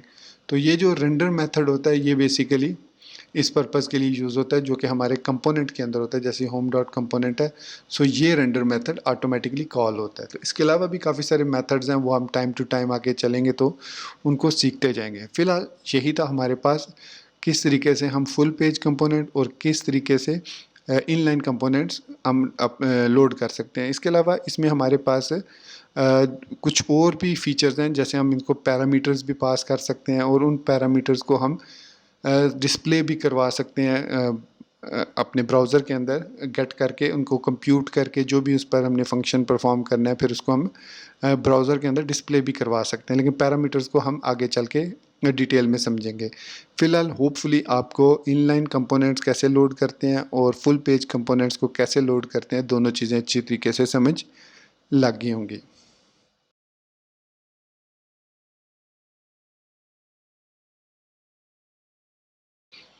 तो अब हम बात करते हैं पैरामीटर्स की, कि पैरामीटर्स किस तरीके से हम पास करते हैं लाइव वायर के कंपोनेंट्स को। सो पैरामीटर पास करने के डिफरेंट तरीके हैं, इनलाइन के लिए डिफरेंट तरीका है और राउटिंग के लिए डिफरेंट तरीका है। सो अगर पहले मैं इनलाइन की बात कर लूँ तो सपोज़ कीजिए मैं welcome dot blade dot PHP में हूँ और यहाँ पर होम कंपोनेंट को मैं कोई डाटा पास करना चाह रहा हूँ, तो यहाँ पर मैं कॉमा दूंगा और एरे की सूरत में जो जो डाटा मुझे पास करना है वो मैं इसको पास कर दूंगा इस तरीके से। ये मैंने इसको डाटा पास कर दिया। अब इस डाटा को यूज़ कैसे करना है, क्योंकि अगर मैं यहाँ पर अब आता हूँ ब्राउज़र के अंदर और होम पेज को ओपन करता हूँ, मतलब रूट पेज को ओपन करता हूँ, तो यहाँ पर हमें कहीं पर इसको डिस्प्ले करवाना है इस नेम को। सो नेमिंग कन्वेंशन इसकी ये है कि आप उस कंपोनेंट में जाएंगे, for example home dot PHP में, और इसमें एक मेथड क्रिएट करेंगे और उसका नाम रखेंगे mount method, that is specific. So आप लिखेंगे पब्लिक फंक्शन माउंट, कि जैसे ही ये फंक्शन माउंट हो ये एक नेम का आर्ग्यूमेंट एक्सेप्ट कर रहा है। इस नेम के आर्ग्यूमेंट को आपने सेट कर देना है this name is equal to name. अब ये दिस नेम क्या मतलब है, यहाँ पर हमें एक पब्लिक प्रॉपर्टी क्रिएट करनी होगी। ये एक और इम्पॉर्टेंट चीज़ है कि लाइव वायर के अंदर आप सिर्फ और सिर्फ पब्लिक प्रॉपर्टी क्रिएट कीजिए अगर आप उनको व्यू के अंदर शो करना चाह रहे हैं, डिस्प्ले करना चाह रहे हैं। तो अगर आप सिर्फ उनको कंप्यूट करने के लिए एक विद इन क्लास यूज़ करना चाह रहे हैं तो प्राइवेट या प्रोटेक्टेड यूज़ कर सकते हैं। इसीलिए मेक श्योर कीजिएगा कि आप इन प्रॉपर्टीज़ को जो पब्लिक हों उनको कोई सेंसिटिव डाटा पास ना करें, वरना फिर हैकिंग के चांसेस हो सकते हैं। सो यहाँ पर अब पब्लिक नेम हमने लिख दिया। अब इस नेम को हमें इस रिटर्न व्यू में पास करने की ज़रूरत नहीं है, जिस तरीके से हम ट्रेडिशनली करते हैं कि कॉम्पैक्ट करके उस नेम वेरिएबल को पास करते हैं। ये वेरिएबल डायरेक्टली एक्सेसिबल है हमारे व्यू के कंपोनेंट में, मतलब उस कंपोनेंट में जहाँ पर हमने इसको कॉल किया जहाँ से, वहाँ पर ये एक्सेसिबल है। सो वो कंपोनेंट कहाँ है, वो है रिसोर्सेज के अंदर, लाइव वायर के अंदर home dot blade dot PHP, ये वाला। अब यहाँ पर मैं लिखता हूँ simply welcome space to Laravel 8 live wire 2। So welcome, यहाँ पर मैं नेम को डिस्प्ले करवाना चाह रहा हूँ तो मैं टेम्पलेटिंग यूज़ करूँगा और यहाँ पर सिंपली नेम लिख दूँगा। सो मैंने लिखा welcome name to Laravel 8 live wire 2। अब मैंने इसको सेव किया और ब्राउज़र में आके इसको रीलोड करूँगा जब, अब वो कह रहा है undefined variable name in home dot blade dot PHP। ये क्यों कह रहा है, होम मैंने कहीं गलत, होम में तो चेंज नहीं कर दिया, नहीं ऐप, सॉरी माय मिस्टेक, मैंने इसको होम इसमें सेव कर दिया, ये सर्विसेज वाला होम है, तो दैट्स माय मिस्टेक। मैं इसको यहाँ से कट करता हूँ और इस होम में इसको पेस्ट कर देता हूँ, सिंपल, कोई चेंज करने की ज़रूरत नहीं है। ठीक हो गया। अब मैं इसको रीलोड करूँगा तो ये हमारा एरर ख़त्म हो जाएगा। सो अब यहाँ पर आप देख सकते हैं कि welcome Imran Qasim to Laravel 8 live wire 2। So it means हम यहाँ पर किसी भी किस्म के वेरिएबल एरेज वगैरह या जो भी आपके हैं वो आप पास कर सकते हैं welcome dot blade dot PHP के इनलाइन कंपोनेंट के थ्रू जितने भी आप वैल्यूज़ यहाँ पर पास करना चाहें उनको पास कर सकते हैं एज एन एरे, और वो as a single variable pass हो जाएंगे आपके उस लाइव वायर के कंपोनेंट के अंदर। दूसरी चीज़ जो ध्यान में रखनी है कि ये जो नेम मैंने यहाँ पर दिया है, अगर मैं ये वाला नेम यहाँ पर यूज़ नहीं करता, फॉर एग्जांपल मैं नेम्स लिख देता हूँ यहाँ पर और इसको नेम्स कह देता हूँ, अब मैं इसको रेंडर करता हूँ। सो अब हमें मिला unable to resolve dependency parameter required names in class app HTTP live wire home. कहने का मकसद ये है कि ये जो नेम वेरिएबल यहाँ पर आप पास कर रहे हैं ये सेम होना चाहिए जो यहाँ पर आप इसको पास कर रहे हैं, ये नेम। अगर इसमें डिफरेंस होगा तो वो आपकी रेंडरिंग नहीं होगी। अब मैंने इसको नेम्स कर दिया, सो हमारा ये जो एरर है ये ख़त्म हो जाएगा और हम वापस ओरिजिनल स्क्रीन पर आ जाएंगे। सो इस तरीके से हम जो है वो इनलाइन कंपोनेंट्स के थ्रू पैरामीटर्स पास कर सकते हैं। सो सेम इसी टेक्निक के साथ हम जो दूसरे कंपोनेंट्स हैं, जो फुल पेज कंपोनेंट्स हैं, उनको राउटिंग के थ्रू पैरामीटर्स पास कर सकते हैं। तो यहाँ पर वेब में आता हूँ मैं, होम के साथ मैं यहाँ पर लिखता हूँ /नेम। यहाँ भी वही आपने जहन में रखना है कि नेम है तो वहाँ पर नेम ही एक्सेस होगा। अब मैंने यहाँ पर डायरेक्ट नेम लिख दिया, सो इट मीन जब वो होम क्लास को कॉल करेगा तो मस्ट मुझे होम के साथ कोई भी नेम पास करना होगा, तो वो तभी हम इस राउट को एक्सेस कर सकते हैं। अदरवाइज़ हम इस राउट पूरे को एक्सेस कर ही नहीं सकते, क्योंकि ये नेम जो है ये ऑप्शनल नहीं है। फॉर एग्जांपल अगर मैं इसको ऑप्शनल करना चाहूँ तो यहाँ पर मैं एक क्वेश्चन मार्क लगा दूँगा, फिर उसके बाद जो मुझे यहाँ पर चेंज करना होगा, अच्छा ये नेम मैंने करना है क्योंकि वहाँ पर मैंने नेम किया, और यहाँ पर मैं इज़ इक्वल टू गेस्ट कर देता हूँ कि ये इसकी डिफ़ॉल्ट वैल्यू होगी। अगर इसको कोई वैल्यू पास नहीं होती तो यहाँ पर ये वैल्यू गेस्ट होगी। सेव किया, सेव करने के बाद अब मैं /होम पर आता हूँ। अब मैंने इसको कोई पैरामीटर पास नहीं किया, तो यहाँ पर लिखा हुआ है welcome guest to Laravel 8 live wire 2। यह है फुल पेज रेंडरिंग। अगर मैं / के बाद लिख देता हूँ इमरान कासिम, तो ऑटोमेटिकली वो इस इमरान कासिम को एज अ पैरामीटर उठा लेगा और यहाँ पर उसको रेंडर कर देगा। सो ये तरीका है पैरामीटर्स पास करना इनसाइड राउट। ये वही टेक्निक है जो हम यूज़ करते हैं लारावेल के अंदर। ट्रेडिशनल लारावेल अप्रोच है, उसमें कोई डिफरेंस नहीं है। सिर्फ एक चीज़ डिफरेंस है कि वहाँ पर हमें कॉम्पैक्ट के थ्रू डाटा पास करने की ज़रूरत नहीं है कंपोनेंट में लाइव वायर के साथ, जबकि लारावेल के अंदर हमें पास करना होता है डाटा।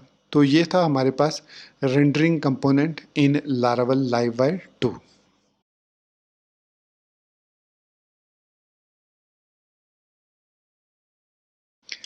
तो ये जो पैरामीटर्स हम पास करते हैं इसको लाइव वायर में कंट्रोलर के थ्रू या राउट्स के थ्रू या लाइव वायर इनलाइन कंपोनेंट्स के थ्रू, इनको कहा जाता है प्रॉपर्टीज़। अब ये जो प्रॉपर्टीज़ हैं ये आप कहीं पर भी मतलब माउंट मेथड के अंदर स्पेसिफिकली आप सेट कर सकते हैं, और इन प्रॉपर्टीज़ को डायरेक्टली आप उस रेलिवेंट कंपोनेंट का जो व्यू है उसके अंदर इसको कॉल कर सकते हैं। और इनिशियलाइज करने के लिए या असाइनमेंट करने के लिए हम माउंट का मेथड यूज़ करते हैं। सो ये चीज़ आपको होपफुली क्लियर हो चुकी होगी कि किस तरीके से हम इसको यूज़ करते हैं। इसके बाद जो दूसरी बहुत इंपॉर्टेंट चीज़ है वो है डाटा बाइंडिंग करना। डाटा बाइंडिंग से मुराद ये होती है कि आप अगर कोई भी चीज़ एक जगह पर चेंज करें, so that change quickly reflects on the other location. और लाइव वायर जो है वो 2 वे डाटा बाइंडिंग को सपोर्ट करता है। 2 वे डाटा बाइंडिंग से यहाँ पर मुराद ये है कि जैसे ही आप कोई चीज़ उसकी अपडेट करेंगे उसमें डाटा बाइंडिंग में, तो ऑटोमेटिकली उसके जो कंपोनेंट है उसमें वो प्रॉपर्टी चेंज हो जाएगी। तो हम प्रॉपर्टीज़ को किसी भी कंपोनेंट के साथ बाइंड कर सकते हैं, लेकिन ऐसे कंपोनेंट्स के साथ बाइंड करेंगे जो कि इनपुट कंपोनेंट होगा, ताकि वो डायनामिकली हम उसको चेंज कर सकें। तो हम उसको टेक्स्ट बॉक्सेस के साथ यूज़ कर सकते हैं, चेक बॉक्सेस के साथ, रेडियो बटन्स के साथ, बटन्स के साथ। सो हम इन तमाम कंपोनेंट्स, इन तमाम जो कंपोनेंट्स हैं HTML के कंपोनेंट्स, इनके साथ डाटा बाइंडिंग करके अपने उस स्पेसिफिक टारगेट को जो कि डायनामिक डाटा है उसको अचीव कर सकते हैं। तो इसके लिए मैं कॉन्टैक्ट वाले कंपोनेंट को यूज़ करूँगा। तो कॉन्टैक्ट वाले कंपोनेंट में मैं अगेन यही प्रॉपर्टी ले लेता हूँ दोनों। मैं इसको कॉपी करता हूँ और contact.php के अंदर आता हूँ और यहाँ पर इसको मैं पेस्ट कर दे। अब ये contact.php बेसिकली हम यूज़ कर रहे हैं एज अ इनलाइन। तो मैं इसको इनलाइन ख़त्म कर देता हूँ, मैं इसको डिलीट करता हूँ एक दफ़ा और उसके बाद टर्मिनल पर आता हूँ और यहाँ पर लिखता हूँ PHP artisan make component contact. तो ये 2 फाइल्स क्रिएट कर देगा। ओके, यहाँ पर वो कह रहा है ओके सॉरी, सारी बात है, मैंने उसको रिमूव किया तो मुझे उसको राउट में से भी तो ख़त्म करना चाहिए था। मैंने उसको राउट में ख़त्म नहीं किया तो इसलिए उसने एरर दे दिया। खैर, आप ये कंपोनेंट आप यहाँ पर, चलिए मैं इस कंपोनेंट को रहने देता हूँ। आप इसको यहाँ पे इस तरीके से भी कर सकते हैं। आप सिंपली इसको ख़त्म कर दें और रिटर्न व्यू कर दें और यहाँ पर आप पास कर दें लाइव वायर डॉट कॉन्टैक्ट। ये भी कर सकते हैं, दैट इज़ आल्सो फिजिबल। सो यहाँ पर अब मुझे लाइव वायर पे फोल्डर में न्यू फाइल क्रिएट करनी होगी। उसका नाम रखना होगा contact.blade.php और अगेन इसके अंदर मुझे एक पेरेंट एलिमेंट लाजमी क्रिएट करना है। अब इसमें मैं एक इनपुट बॉक्स ले लेता हूँ टेक्स्ट, जिसकी टाइप टेक्स्ट होगी। अब जो लाइव वायर है वो हमें एक ऑब्जेक्ट प्रोवाइड करता है, या आप समझ लें एक प्रॉपर्टी प्रोवाइड करता है वायर के नाम से। इस वायर के साथ हम डिफरेंट चीज़ें बाइंड कर सकते हैं। जैसे मैंने two way bind data binding की बात की, तो इसके लिए हम मॉडल की प्रॉपर्टी यूज़ करते हैं। अब वायर कॉलन मॉडल बेसिकली एक स्पेसिफिक प्रॉपर्टी है जो कि लाइव वायर की है। ये क्या करती है, इसके अंदर हम कोई भी जो वैल्यू पास करेंगे वो एक वेरिएबल होना चाहिए जो हमने उस कंपोनेंट के अंदर डिक्लेयर किया हो। तो इस कंपोनेंट के अंदर हमें पब्लिक नेम के नाम से, अगर हमारे पास एक प्रॉपर्टी है, ये हमारे पास एक पब्लिक प्रॉपर्टी है, तो हम यहाँ पर इसको नेम इस तरीके से जब पास करेंगे तो ये वायर मॉडल क्या करेगा, उस कंपोनेंट के अंदर से उस नेम वाले वेरिएबल को एक्सेस करेगा। सो उसके बाद यहाँ पर मैं पी टैग लगाता हूँ और इसमें सिंपली मैं नेम को डिस्प्ले करवा लेता हूँ और डिफ़ॉल्ट में इस नेम को एम्प्टी कर देता हूँ, बल्कि एम्प्टी इसको इस तरीके से करता हूँ, public function mount this name is equal to empty string. तो ये मैंने इसको इनिशियलाइज कर लिया डिफ़ॉल्ट एम्प्टी। अब मैं आता हूँ कॉन्टैक्ट पेज पर।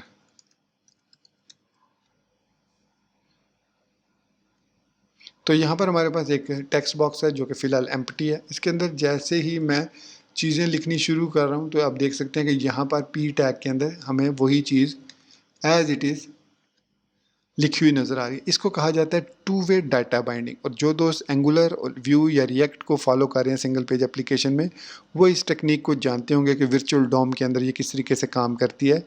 लेकिन यहाँ पर जो डिफरेंस है, ये टेक्निक वर्चुअल डॉम के थ्रू काम नहीं करती, बल्कि XML HTTP रिक्वेस्ट, जिसको इन शॉर्ट एजेक्स कहा जाता है, उसके थ्रू काम करती है। मैं यहाँ पर आपको दिखा देता हूँ नेटवर्क टैब के अंदर।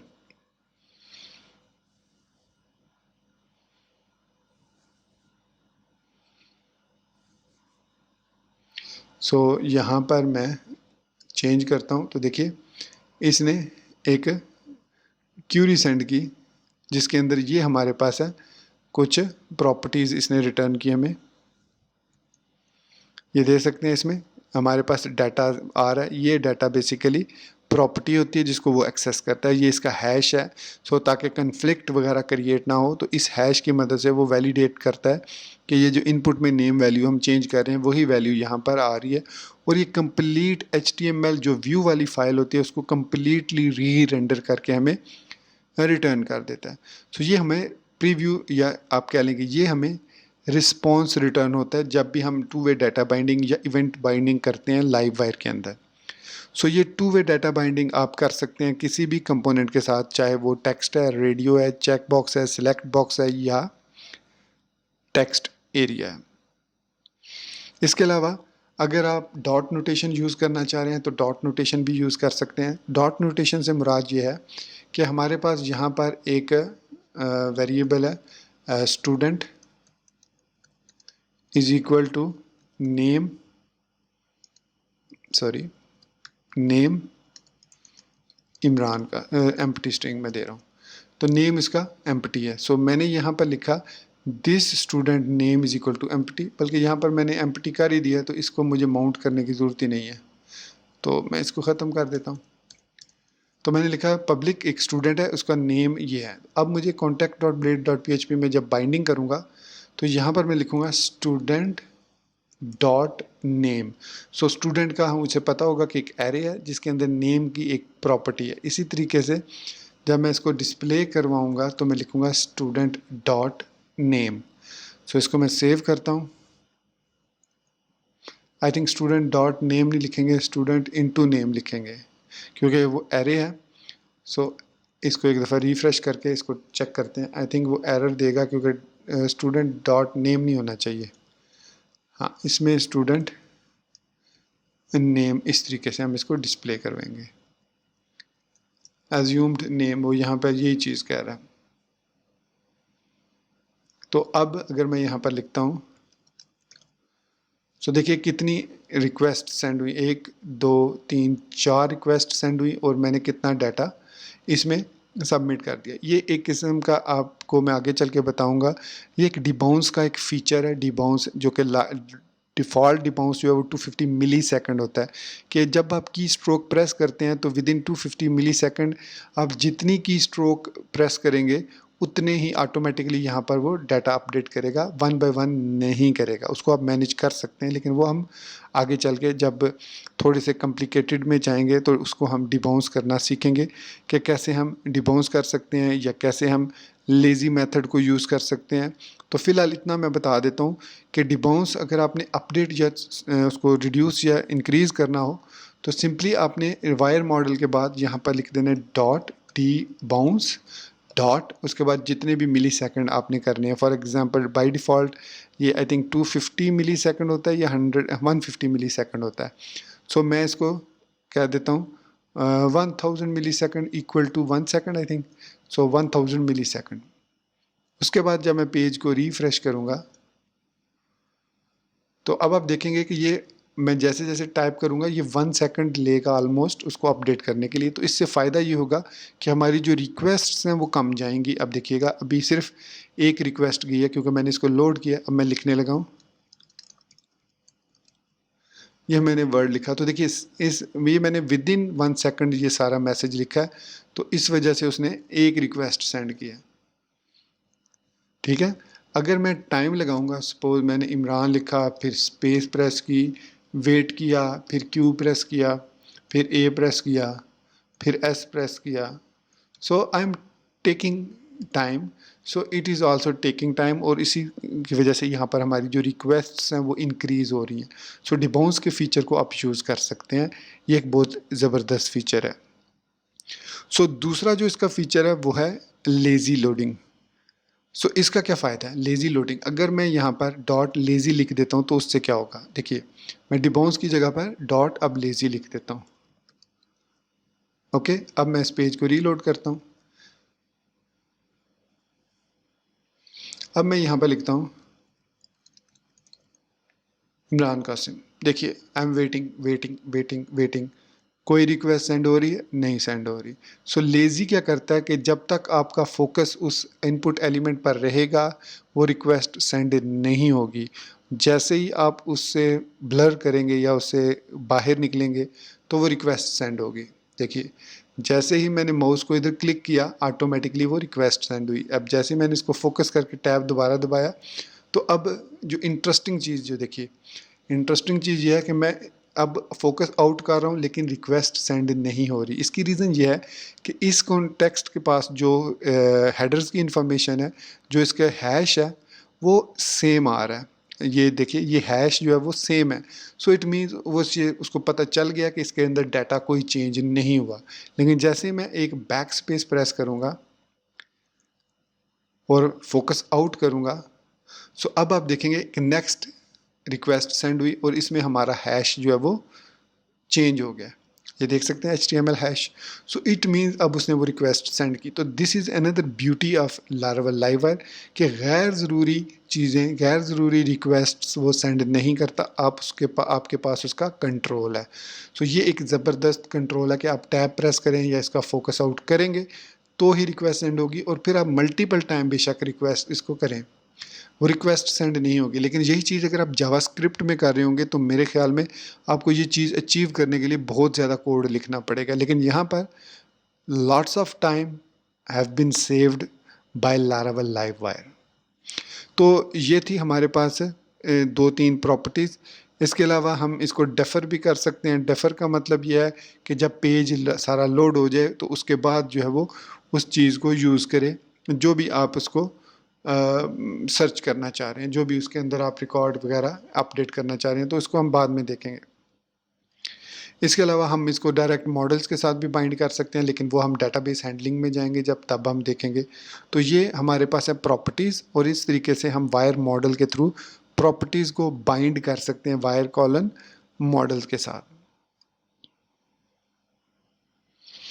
इसके अलावा प्रॉपर्टीज़ की सूरत में हमारे पास कुछ कंप्यूटेड प्रॉपर्टी टाइप की भी प्रॉपर्टीज़ होती हैं, जो फंक्शंस होते हैं। सो ये जो फंक्शंस होते हैं ये स्पेसिफिकली किसी ख़ास प्रॉपर्टी के लिए हम यूज़ करते हैं। तो इनको अगर मैं यहाँ पर अभी एक्सप्लेन करूँगा तो शायद आपको समझ ना लगे अच्छे तरीके से, तो हम इसको भी पोस्टपोन कर देते हैं, बाद में हम इनको देखेंगे। तो ये सिंपल हमारे पास है प्रॉपर्टीज़, और इनको इस तरीके से हम यूज़ कर सकते हैं लार्वल लाइफ के वायर के अंदर।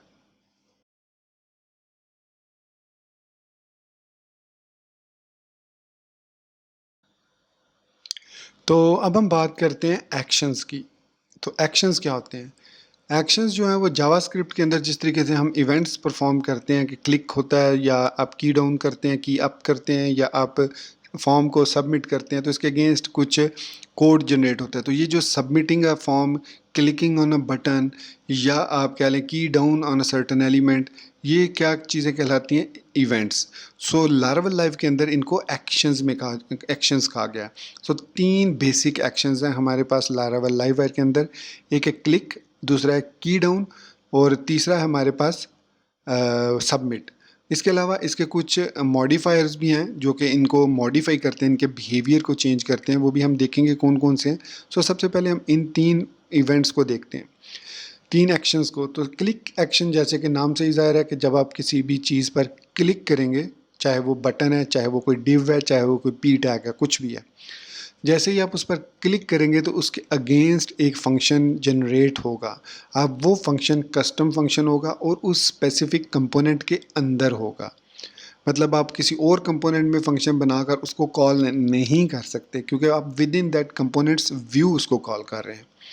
फॉर एग्जांपल, इसकी अगर मैं यहीं पर स्टूडेंट की एग्जांपल लूँ, तो मैं यहाँ पर 2 नंबर ले लेता हूँ। फॉर एग्जांपल यहाँ पर 2 टेक्स्ट बॉक्सेस ले लिए, ठीक है। इसको मैं कह देता हूँ num1, इसको कह देता हूँ num2,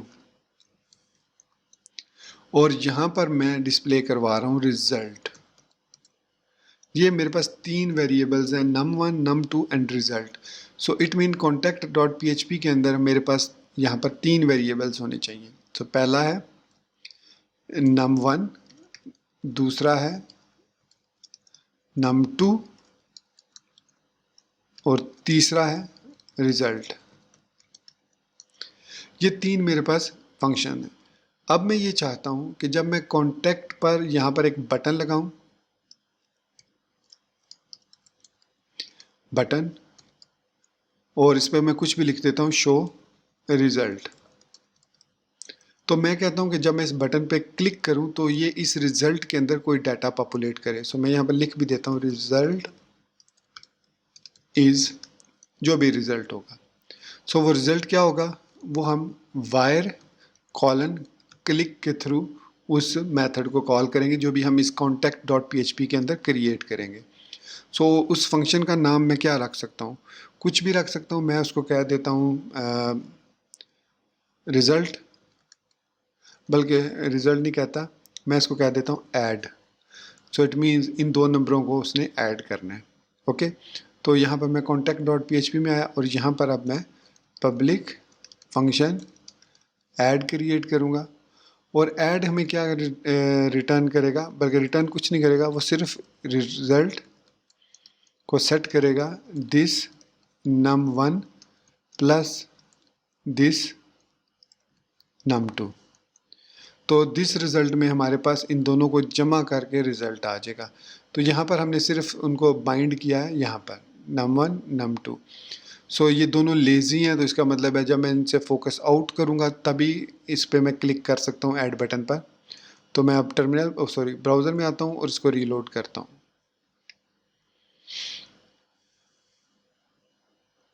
तो यहाँ पर मैंने एक नंबर दिया और यहाँ पर मैंने एक नंबर दिया और शो रिजल्ट पे क्लिक किया तो इसने हमें आउटपुट दे दी 8। तो जो भी हम यहाँ पर अब यहाँ पर जो भी लिखेंगे उसके अकॉर्डिंगली हमें यहाँ पर रिजल्ट इक्वली मिल रहा है। सो इस तरीके से हम क्लिक इवेंट को ले सकते हैं। इसके बाद है सबमिट इवेंट। तो सबमिट के लिए हम फॉर्म यूज़ करते हैं। फॉर्म को एक्शन आप जो भी देना चाहें दे सकते हैं। उसके अंदर हम बटन टाइप जो है वो सबमिट यूज़ करते हैं, सबमिट। और वायर क्लिक को फिर यूज़ नहीं करते, हम यूज़ करते हैं वायर सबमिट। तो यहाँ पर मैं लिखूँगा wire colon submit is equal to add. और जो रिक्वेस्ट हम सेंड करेंगे वो डिफ़ॉल्ट होगी जो कि गेट रिक्वेस्ट होगी। एक्शन हमें देने की ज़रूरत नहीं है चूँकि हमने वायर सबमिट यूज़ किया, सो ऑटोमेटिकली ये इसको इवेंट प्रिवेंट डिफ़ॉल्ट कर देगा। सो वायर सबमिट। और आई थिंक इसका मॉडिफायर भी एक होता है। खैर अभी इसको मैं टेस्ट करता हूँ कि ये क्यूरी स्ट्रिंग पास करता है या नहीं करता, या इसको इवेंट प्रिवेंट डिफ़ॉल्ट करता है या नहीं करता।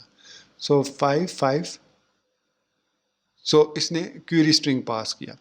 सो इट मीन्स ये जो सबमिट है ये अब हमें प्रॉब्लम क्रिएट कर रहा है। तो इसके लिए हमें एक इवेंट मॉडिफायर यूज़ करना पड़ेगा। इवेंट मॉडिफायर का मतलब है कि यहाँ पर मैं डॉट प्रिवेंट कर देता हूँ। प्रिवेंट का मतलब है कि भाई इस फॉर्म को सबमिट नहीं करना, ना ही गेट रिक्वेस्ट से ना ही पोस्ट रिक्वेस्ट से। आपने सिंपली इसको ऐड फंक्शन को कॉल करना है, ठीक है। सेव किया, सेव करने के बाद ब्राउज़र में आया। अब मैं इसको एक दफ़ा फिर रिफ़्रेश करता हूँ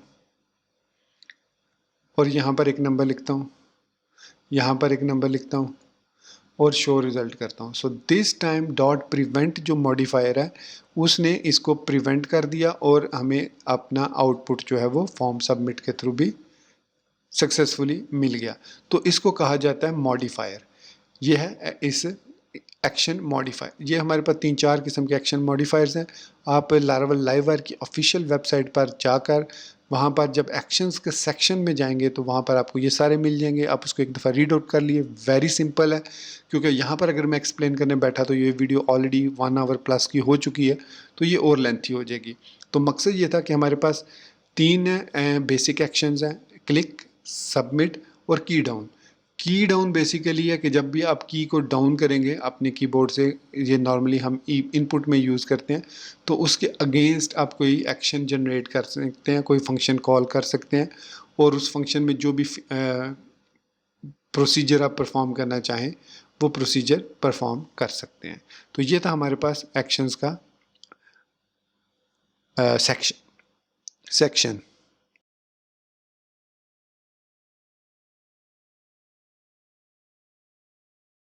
अब नेक्स्ट जो चीज़ है हमारे पास वो है इवेंट्स। तो जैसे कि मैंने कहा था कि लारावेल HTML या जावास्क्रिप्ट के अंदर जो इवेंट्स होते हैं क्लिक वगैरह के, वो ऐड इवेंट लिसनर के थ्रू हम यूज़ करते हैं। तो यहाँ पर जो इवेंट्स हैं वो ये हैं कि कस्टम इवेंट्स की बात हो रही है। जो स्पेसिफिक ब्राउज़र इवेंट्स हैं उनकी बात नहीं हो रही। यहाँ पर जो लाइव वायर के अंदर इवेंट्स हैं वो इवेंट्स ऐसे हैं कि जब वो आप जनरेट करते हैं तो आप उनको लोकली भी जनरेट कर सकते हैं और ग्लोबली भी जनरेट कर सकते हैं। ग्लोबली और लोकली से मुराद ये है कि अगर आप ग्लोबली उसको जनरेट करेंगे तो कोई भी कंपोनेंट्स जो उस जगह पर एडिड है वो उसको लिसन कर सकता है उस इवेंट को, और उसके अगेंस्ट कोई रिस्पांस अगर आप उसने आपने ऐड किया हुआ है तो वो रिस्पांस ऐड कर सकता है, वो रिस्पांस दे सकता है। लेकिन आप लोकल इवेंट जब क्रिएट करते हैं तो लोकल इवेंट्स जो होते हैं वो एक स्पेसिफिक कंपोनेंट को टारगेट करते हैं कि आप भाई ये इवेंट जो मैंने एमिट किया है या सेंड किया है ये किसी एक स्पेसिफिक कंपोनेंट के लिए, उसके अलावा किसी कंपोनेंट के लिए नहीं है। सो बाकी जो कंपोनेंट्स हैं वो उसको लिसन नहीं करेंगे। सो ग्लोबल जो इवेंट्स होंगे वो जितने भी उसके चाइल्ड कंपोनेंट्स होंगे या पैरेलल जितने भी कंपोनेंट्स उसमें होंगे वो तमाम के तमाम लिसन करेंगे। अब हमारे केस में चूँकि हम फुल पेज राउटिंग यूज़ कर रहे हैं तो इसमें इनलाइन राउटिंग नहीं है। तो इट मीन्स हम जो भी इवेंट जनरेट करेंगे वो ऑटोमेटिकली सिर्फ वही कंपोनेंट लिसन करेगा, दूसरा कोई कंपोनेंट उसको लिसन कर ही नहीं सकता क्योंकि वो तो यहाँ पर विजिबल भी नहीं है। अगर वो लिसन कर भी सकता है तो हम उसका रिज़ल्ट कहाँ पर शो करेंगे, क्या चीज़ शो करेंगे, कैसे करेंगे। So that is the case. So global जो इवेंट है उनको जनरेट करने का जो तरीका है वो बेसिकली अगेन 3 तरीके हैं। एक आप बटन के थ्रू कर सकते हैं, डायरेक्ट $ एमिट एक हमारे पास स्पेशल फंक्शन है उसके ज़रिए कॉल कर सकते हैं, या फिर डायरेक्टली फ्रॉम द कंपोनेंट आप उसको एमिट कर सकते हैं कि आपने एक फंक्शन कॉल किया क्लिक पर और उस फंक्शन के अंदर आपने एक एमिट कर दिया फंक्शन, मतलब एक इवेंट इमिट कर दिया और उस इमिट के दौरान आप कोई और फंक्शन एक्चुअली कॉल कर रहे हैं। और तीसरा तरीका है आप जो जब लाइव वायर इंस्टॉल होता है तो हमें एक लाइव वायर का ऑब्जेक्ट प्रोवाइड करता है, उसके बारे में मैं यहाँ पर आपको दिखा देता हूँ। यहाँ पर इंस्पेक्ट एलिमेंट करूँ, कंसोल में जाकर मैं जब लाइव वायर लिखूँगा तो आप देखिएगा यहाँ पर मैं लिखता हूँ लाइव वायर, तो देखिए हमारे पास एक लाइव वायर कंपोनेंट ऑलरेडी मौजूद है। इस लाइव वायर कंपोनेंट के अंदर हमारे पास आगे काफ़ी सारे कनेक्शंस हैं, हुक्स हैं, फाइंड कंपोनेंट है, एमिट अप, देखिए एमिट अप है, एमिट टू है, एमिट सेल्फ है, एमिट है। एमिट जो होगा वो ग्लोबल होगा, एमिट सेल्फ जो होगा सिर्फ उसी कंपोनेंट के लिए होगा, एमिट टू किसी स्पेसिफिक कंपोनेंट के लिए होगा, एमिट ये देखिए यहाँ पर हम कंपोनेंट आईडी ऑटोमेटिकली वो उठाएगा और यहाँ पर कंपोनेंट नेम हमें देना होगा। और एमिट अप जो है वो एक ऊपर लेवल पेरेंट को एमिट करने के लिए। फिर हमारे पास फाइंड कंपोनेंट, तो ये लाइव वायर हमें ये सारे फीचर प्रोवाइड करता है। अब हम क्विकली एक इवेंट की एग्जांपल देख लेते हैं किस तरीके से। तो मैं जो एग्जांपल दूंगा वो मैं यहाँ पर सिंपल बटन के क्लिक पर देता हूँ आपको कि यहाँ पर मैं एक, जब मैंने इस टाइप सबमिट को किया इसके साथ साथ मैं यहाँ पर लिखता हूँ wire click is equal to $emit और यहाँ पर रिजल्ट कैलकुलेटेड, ये मैंने एक इवेंट जनरेट कर दिया, एक इवेंट एमिट कर दिया। अब इस इवेंट को हमने लिसन करना है। अब चूंकि ये फुल पेज कंपोनेंट है तो इट मीन्स मुझे अब एक प्रॉपर्टी क्रिएट करनी होगी इस contact.php के अंदर जो कि अब पब्लिक नहीं होगी बल्कि प्रोटेक्टेड होगी। सो प्रोटेक्टेड का मतलब है कि इसको हम फ्रंट एंड पे एक्सेस नहीं कर सकते। सो इसका नाम है लिसनर्स, ये मेक श्योर कीजिएगा स्पेलिंग ठीक हो, लिसनर्स है। उसके बाद इसको आप एरे पास करेंगे और एरे के अंदर आप पहले उस इमिट का नाम देंगे, उस इवेंट का जो एमिट हुआ है। तो यहाँ पर रिजल्ट कैलकुलेटेड है, मैं इसको कॉपी कर लेता हूँ और यहाँ पर एज इट इज़ पेस्ट कर देता हूँ। अब मैंने सिखा कि भी रिजल्ट कैलकुलेटेड। अब यहाँ पर दो केस हैं, अगर रिजल्ट कैलकुलेटेड का फंक्शन मेरे पास मौजूद है और वो कुछ और काम कर रहा है तो मैं उस यहाँ पर एरो नोटेशन देकर यहाँ पर उस फंक्शन का नाम दे दूंगा जो मैं कॉल करना चाह रहा हूँ। सो फॉर एग्जांपल मैं यहाँ पर कहता हूँ कैलकुलेटेड रिजल्ट, थोड़ा मैंने नेम में रद्द-बदल कर दिया, काम सेम है। सो अब मुझे ये फंक्शन यहाँ पर as a public function create करना होगा कहीं पर भी। सो मैं क्रिएट करता हूँ पब्लिक फंक्शन कैलकुलेटेड रिजल्ट और यहाँ पर अब मैं जो भी इसका फीचर ऐड करना चाहूँ मैं वो फीचर ऐड कर सकता हूँ। मतलब फॉर एग्जांपल मैं यहाँ पर एक वेरिएबल ले लेता हूँ मैसेज, जो कि बाय डिफ़ॉल्ट एम्प्टी होगा। इसको मैं माउंट के थ्रू भी बाय एम्प्टी कर सकता हूँ। सो यहाँ पर मैं लिखता हूँ this message is equal to we have successfully calculated a result, that's it. तो ये जो मेथड है कैलकुलेटेड रिजल्ट मैसेज है, ये फंक्शन है, ये कॉल कब होगा जब हम बटन पर क्लिक करेंगे। ओके, कॉन्टैक्ट पर गए, सेव किया इसको भी और वापस ब्राउज़र में आए और इसको एक दफ़ा फिर रीलोड किया तो कंसोल में कोई एरर नहीं है, फ़िलहाल कोई एरर नहीं है। ओके, मैंने यहाँ पर लिखा 5, यहाँ पर लिखा 5। अब जैसे ही मैं शो रिज़ल्ट पे क्लिक करूँगा तो यहाँ पर उसने मुझे 10 शो कर दिया। अब ओके सॉरी माय मिस्टेक, मैंने यहाँ पर इस मैसेज को डिस्प्ले तो करवाया ही नहीं है। सो यहाँ पर $ मैसेज मुझे लिखना चाहिए था। ओके, इसको रीलोड करते हैं एक दफ़ा फिर। अब देखिए यहाँ पर वो मैसेज डिस्प्ले नहीं हो रहा, मैं लिखा 5 और यहाँ पर मैंने शो रिज़ल्ट कर दिया। सो उसने ऑटोमेटिकली यहाँ पर शो कर दिया we have successfully calculated a result. अब to prove the concept of emitting मैं यहाँ पर एक और काम करता हूँ, मैं इस मैसेज को डायरेक्टली ये वैल्यू असाइन कर रहा हूँ, कंट्रोल एक्स, कंट्रोल वी। अब अगर मैं इसको डायरेक्टली ये वैल्यू असाइन कर देता हूँ तो फिर मैं किस तरीके से इसको यहाँ पर रिटर्न कर सकता हूँ। फॉर एग्जांपल अगर मैं करता हूँ रिटर्न दिस मैसेज, इस तरीके से, अब मैंने इसको कहा कि भाई रिटर्न कर दो दिस मैसेज। अब वापस आया, मैं ब्राउज़र में आता हूँ और जब मैं इसको रीलोड करूँगा तो ये मैसेज ऑटोमेटिकली यहाँ पर शो होना चाहिए, होगा, क्योंकि मैसेज के अंदर मैंने लिखा हुआ message. So in that case ये चीज़ फिजिबल नहीं है। तो आपने मेक श्योर करना है कि स्टार्ट में आप इसको एम्प्टी रखें और यहाँ पर इसको वैल्यू असाइन करें इस तरीके से।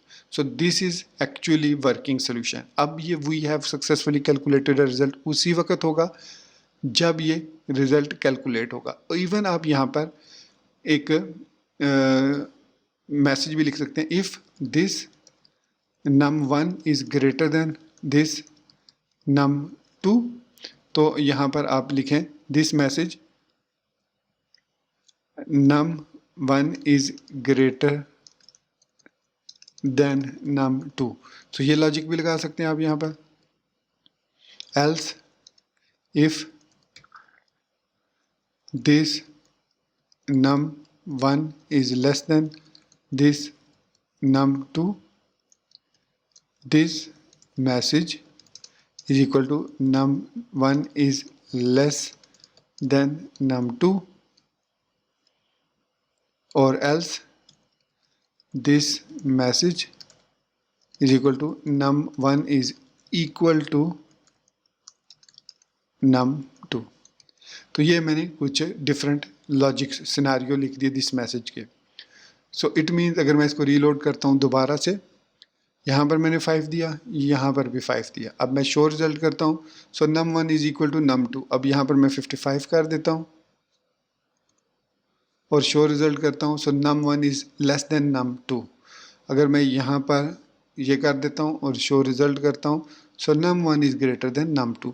सो एमिटिंग या इवेंट एमिटर्स आप इस पर्पज़ के लिए यूज़ कर सकते हैं, किसी स्पेसिफिक वेरिएबल को किसी स्पेसिफिक कंडीशन में डिस्प्ले करवाने के लिए आप इसको एमिट कर सकते हैं। तो इसका एक तरीका तो ये है। दूसरा जो तरीका वो ये है कि जब आप इसको क्लिक कर दें, मैं यहाँ से अब ख़त्म कर रहा हूँ इसको, अब ये ऐड का मेथड कॉल होगा कॉन्टैक्ट के अंदर। सो इसके अंदर मैं यहाँ पर लिखूँगा दिस एमिट, मतलब अब मैं जो तरीका यूज़ कर रहा हूँ वो है सेकंड वे, जिसमें हम फंक्शन के अंदर उसको कॉल करते हैं, उससे दिस एमिट रिज़ल्ट कैलकुलेटेड। सो ये मैं इसको कॉपी किया, मैंने यहाँ पर पेस्ट कर दिया, सेव किया। अब ब्राउज़र में आया, रीलोड किया तो हमें सेम आउटपुट मिलेगी 45, 50, 43। सो क्या रिज़ल्ट आना चाहिए, num1 is greater than num2। सो इस तरीके से मैंने इसको किसकी जगह पर यूज़ किया, फंक्शन की जगह पर। इसी तरीके से आप यहाँ पर एक स्क्रिप्ट टैग भी लगा सकते हैं और यहाँ पर आप उसके ज़रिए भी कॉल कर सकते हैं। सो script livewire dot on function, मतलब जब ऑन लोड है या ऑन लोड, लेट मी सी कि ऑन लोड है इसमें या livewire dot on load, I think load है, ऑन लोड है, ठीक है, ऑन लोड। तो इसको ये कॉल बैक फंक्शन हमने दिया और यहाँ पर मैंने लिखा अब मुझे वो सारी लॉजिक लगानी होगी कि बटन टाइप पे क्लिक हुआ है तो फॉर्म या सबमिट हुआ है, तो उसके बाद हमें उस फंक्शन को कॉल करना है और उस फंक्शन के अंदर हम उस फिर इवेंट को एमिट करेंगे, तो ये फिर कॉम्प्लिकेटेड हो जाएगा। सो बेस्ट सोल्यूशन यही है कि ये दो टेक्निक्स आप यूज़ करें। हाँ, जब आपके पास इन दो टेक्निक से प्रॉब्लम सॉल्व ना हो रही हो तो फिर आप थर्ड टेक्निक की तरफ जाएं जो मैंने अभी शो की है। फिलहाल हमारे पास दोनों टेक्निक्स ठीक हैं। तो आप livewire डॉट एमिट कर सकते हैं पोस्ट एडिट को यहाँ पर, बल्कि अगर मैं यहाँ पर लिख दूँ livewire डॉट एमिट और यहाँ पर मैं लिख दूँ इसको, सॉरी, इस तरीके से, तो अब जैसे ही livewire लोड होगा ये वाला फंक्शन एग्जीक्यूट हो जाएगा और यहाँ पर हमें मैसेज आ जाएगा ये देखिए live wire is not defined. I think live wire हमें ये स्क्रिप्ट जो है ना ये बाद में लिखना है जब हम इस स्क्रिप्ट को लोड कर लेते हैं। सो इसके अंदर हम आएंगे लेआउट्स में, ऐप में, और यहाँ पर इसको ऐड करेंगे।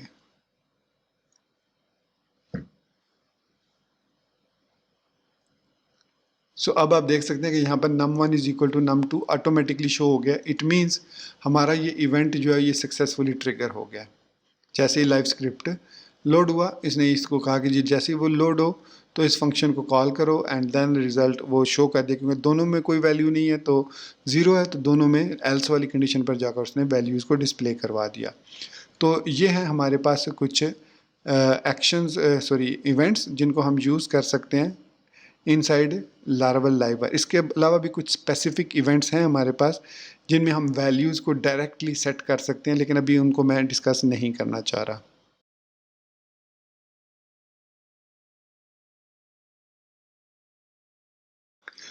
आज के इस वीडियो ट्यूटोरियल का जो लास्ट टॉपिक है वो है नेस्टिंग कंपोनेंट्स।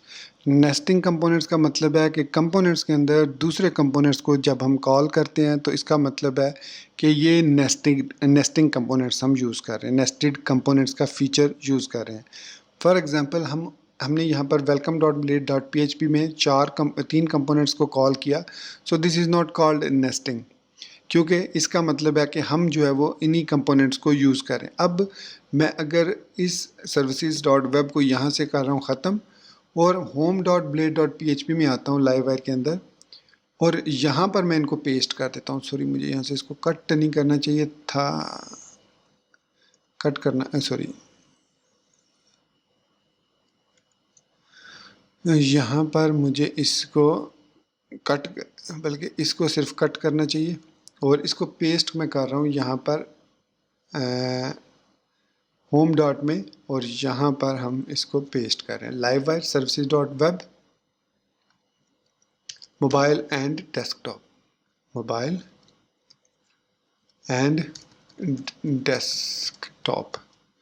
ये हमने क्या किया, हमने होम कंपोनेंट के अंदर तीन कंपोनेंट्स को नेस्ट कर दिया। तो it is called nesting the components. अब वेलकम में सिर्फ दो ही कंपोनेंट है, होम और कॉन्टैक्ट, जबकि होम के अंदर हमारे पास अब ये वाले कॉल हो रहे हैं। अब चाहे तो मैं इस welcome.blade.php को लोड करूं तो भी मेरे पास यही तीन कंपोनेंट्स लोड होंगे। अगर मैं home.blade.php को होम राउट की मदद से कॉल करता हूं, तब यहाँ पर हमने होम राउट क्रिएट किया हुआ है ना, उसके ज़रिए कॉल करता हूँ जब, तो देखिए हमारे पास ना सिर्फ ये मैसेज आ रहा है बल्कि close your eyes count to 1 this is how long forever feels. यहाँ पर आई थिंक मैंने डेस्कटॉप वाले कंपोनेंट को भी नहीं किया अनकमेंट। यहाँ पर वेब वाले को अनकमेंट है, मोबाइल वाला अनकमेंट नहीं है, और डेस्कटॉप वाला भी अनकमेंट नहीं है, तो इसको भी मैं अनकमेंट कर देता हूँ। इसको रीलोड करता हूँ। देखिए हमारे पास तीनों कंपोनेंट्स, ये तो हमारा मेन कंपोनेंट हो गया ना, बाकी होम वाला, और ये तीनों कंपोनेंट्स भी इसके अंदर लोड हो रहे हैं। इस तरीके से हम मल्टीपल कंपोनेंट्स को एक कंपोनेंट के अंदर एज अ नेस्टिंग या as a child component load कर सकते हैं, इसमें कोई इशू नहीं है। जैसे ये ब्लेड टेम्पलेटिंग है ना, ब्लेड के अंदर हम जो लेआउट एक दफ़ा क्रिएट कर देते हैं उसी के अंदर हम यूज़ करते हैं, उन कंपोनेंट्स को इंजेक्ट करते हैं।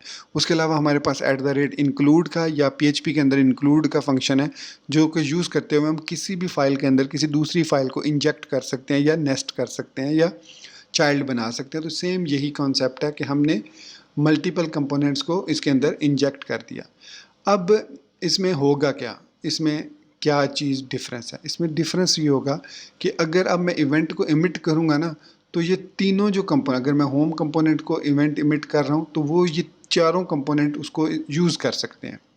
इसकी एग्जांपल मैं आपको देता हूँ। यहाँ पर देखिए होम कंपोनेंट में जो हमने contact.blade.php में बेसिकली वो फॉर्म क्रिएट किया था, तो इसको मैं यहाँ से कॉपी करता हूँ और होम में यहाँ पर पेस्ट कर देता हूँ इसकी जगह पर।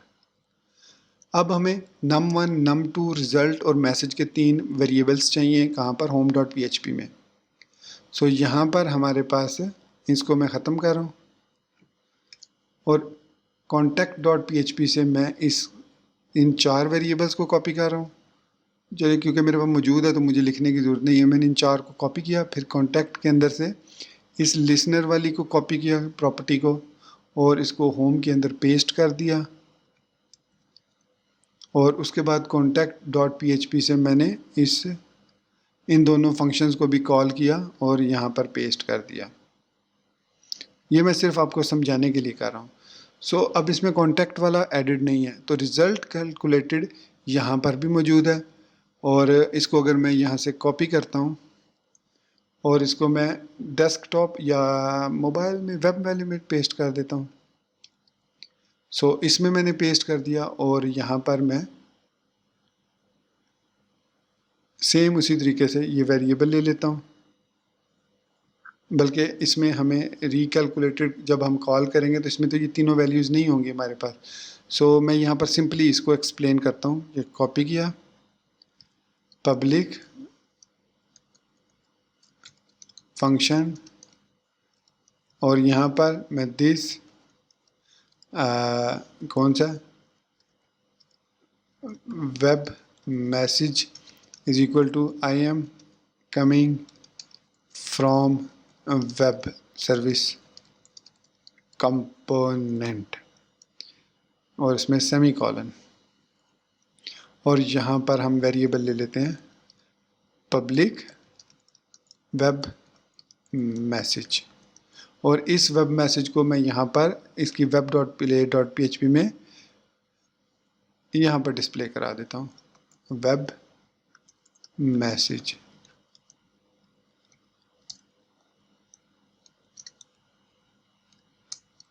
तो यहाँ पर मैंने सिंपली वेब मैसेज को डिस्प्ले कर दिया web dot play dot php में। अब मैं इसको रीलोड करता हूँ, तो इफ़ एवरीथिंग गोज गुड, अच्छा यहाँ पर सिंटैक्स एरर, वेब में तो कोई प्रॉब्लम नहीं है, सॉरी ये वाला वेब, ये ठीक है, ये वाला भी ठीक है, हाँ यहाँ पर ये तो ठीक है, यहाँ पर ये तो कॉन्टैक्ट है ना, इसमें तो कोई इशू नहीं है। सो मैसेज को हमने ऐसे रखा, ये कह रहा है अनएक्सपेक्टेड पब्लिक, मैंने कहीं $साइन पब्लिक तो नहीं लिख दिया, नहीं इसमें तो ठीक है। Home dot play dot php को चेक करते हैं, ये भी ठीक है। वेलकम को क्लोज कर देते हैं, इसको भी क्लोज कर देते हैं, इसको भी क्लोज कर देते हैं, और इसको भी क्लोज कर देते हैं, इसको भी क्लोज कर देते हैं। तो ये होम डॉट php है और वेब डॉट php, इसमें हाँ यहाँ पर मैंने मिस्टेक किया ना, पब्लिक वेब मैसेज ऐसे लिखना चाहिए था। ओके, अब इसको रीलोड करते हैं दोबारा से। सो यहाँ पर अब आप देख सकते हैं कि num1 is equal to num2 आया, और अनडिफाइंड वेरिएबल वेब मैसेज कह रहा है, अनडिफाइंड वेरिएबल वेब मैसेज। सो ये वेब मैसेज है, और ये हमारे पास कैलकुलेटेड रिजल्ट है, और वेब डॉट php में मैंने इसको डिस्प्ले करवाया या कहाँ पर डिस्प्ले कर दिया। सो ये ठीक है, इसको कॉपी किया और यहाँ पर पेस्ट किया, और मैं इसको home dot play dot php से इसको ख़त्म कर रहा हूँ, सॉरी ऐप लेआउट से, यहाँ से मैं इसको ख़त्म कर रहा हूँ क्योंकि ये ऑटोमेटिकली कॉल हो रहा है। ओके, अब मैं यहाँ पर आता हूँ, इसको रीलोड करता हूँ। So that's done. अब मैं यहाँ पर 5 लिख के शो रिज़ल्ट करता हूँ। सो इसने हमें कहा कि जी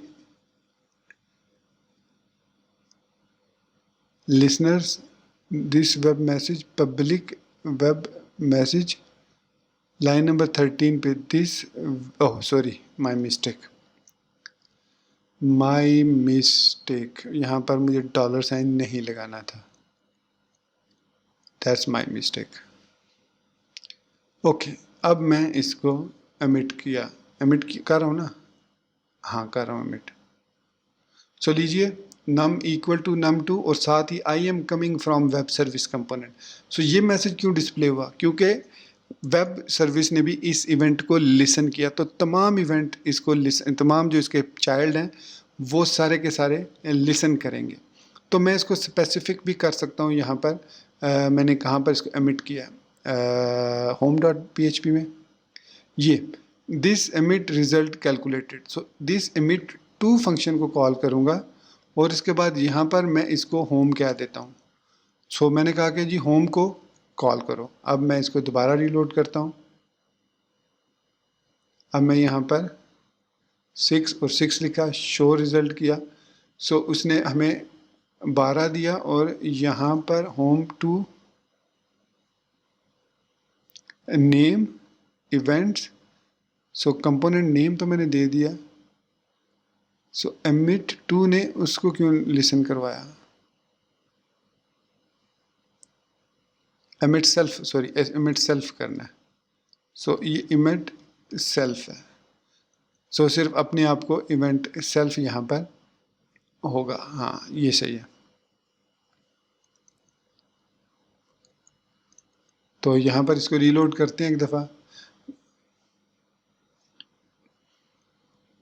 6 show result.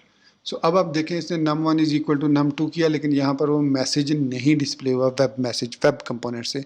It means event जो है ये सिर्फ और सिर्फ इसी के अंदर ही सेंड हुआ है। एक बार मैं इमिट 2 करता हूँ और यहाँ पर मैं नाम दे देता हूँ, सपोज मैं कह देता हूँ मोबाइल, क्योंकि ये मोबाइल का कंपोनेंट है। तो अब मैं रीलोड करता हूँ और इसको मैं 7 करता हूँ और शो रिजल्ट करता हूँ। सो अब आपने देखा जब हमने इवेंट 2 किया तो वो उसने ना सिर्फ उस कंपोनेंट को सेंड किया बल्कि उसने एमिट 2 कर दिया तमाम चाइल्ड कंपोनेंट्स को भी। सो ये बेसिकली आई थिंक हम यूज़ करते हैं एमिट 2 जो है हमारे पास ये डिफरेंट है। एमिट अप है, एमिट सेल्फ है, एमिट 2 है, जिसमें हम इवेंट नेम 2 नेम करते हैं। तो इसका आई थिंक हमने नेम सेट नहीं किया हुआ। एक मिनट, यहाँ पर मैं लिखता हूँ dd नेम। तो ये हाँ, तो नेम तो उसको डिस्प्ले कर देगा ना। सो इसका नेम जो है वो हमें देखना पड़ेगा। मुझे एग्जैक्टली अब याद नहीं आ रहा कि वो नेम जो है वो इवेंट में कहाँ पर हम देते हैं, कौन सा नेम देते हैं। सो इवेंट 2 मुझे emit 2. So sometimes you may only want to emit an event to another component of the same type. In this case you can use emit 2. So emit 2 के अंदर आप उस component का नाम देते हैं। So उसके बाद आप इसको जब क्लिक करेंगे so सिर्फ और सिर्फ वो उस component को ही emit करेगा। So यहाँ पर अब प्रॉब्लम ये हो रही है कि यहाँ पर हम emit 2 को तो यूज़ कर रहे हैं, यहाँ पर मैं emit 2 कर रहा हूँ कि ये कैशे का इशू तो नहीं है। सो रिज़ल्ट कैलकुलेटेड है और एमिट टू मोबाइल हो रहा है।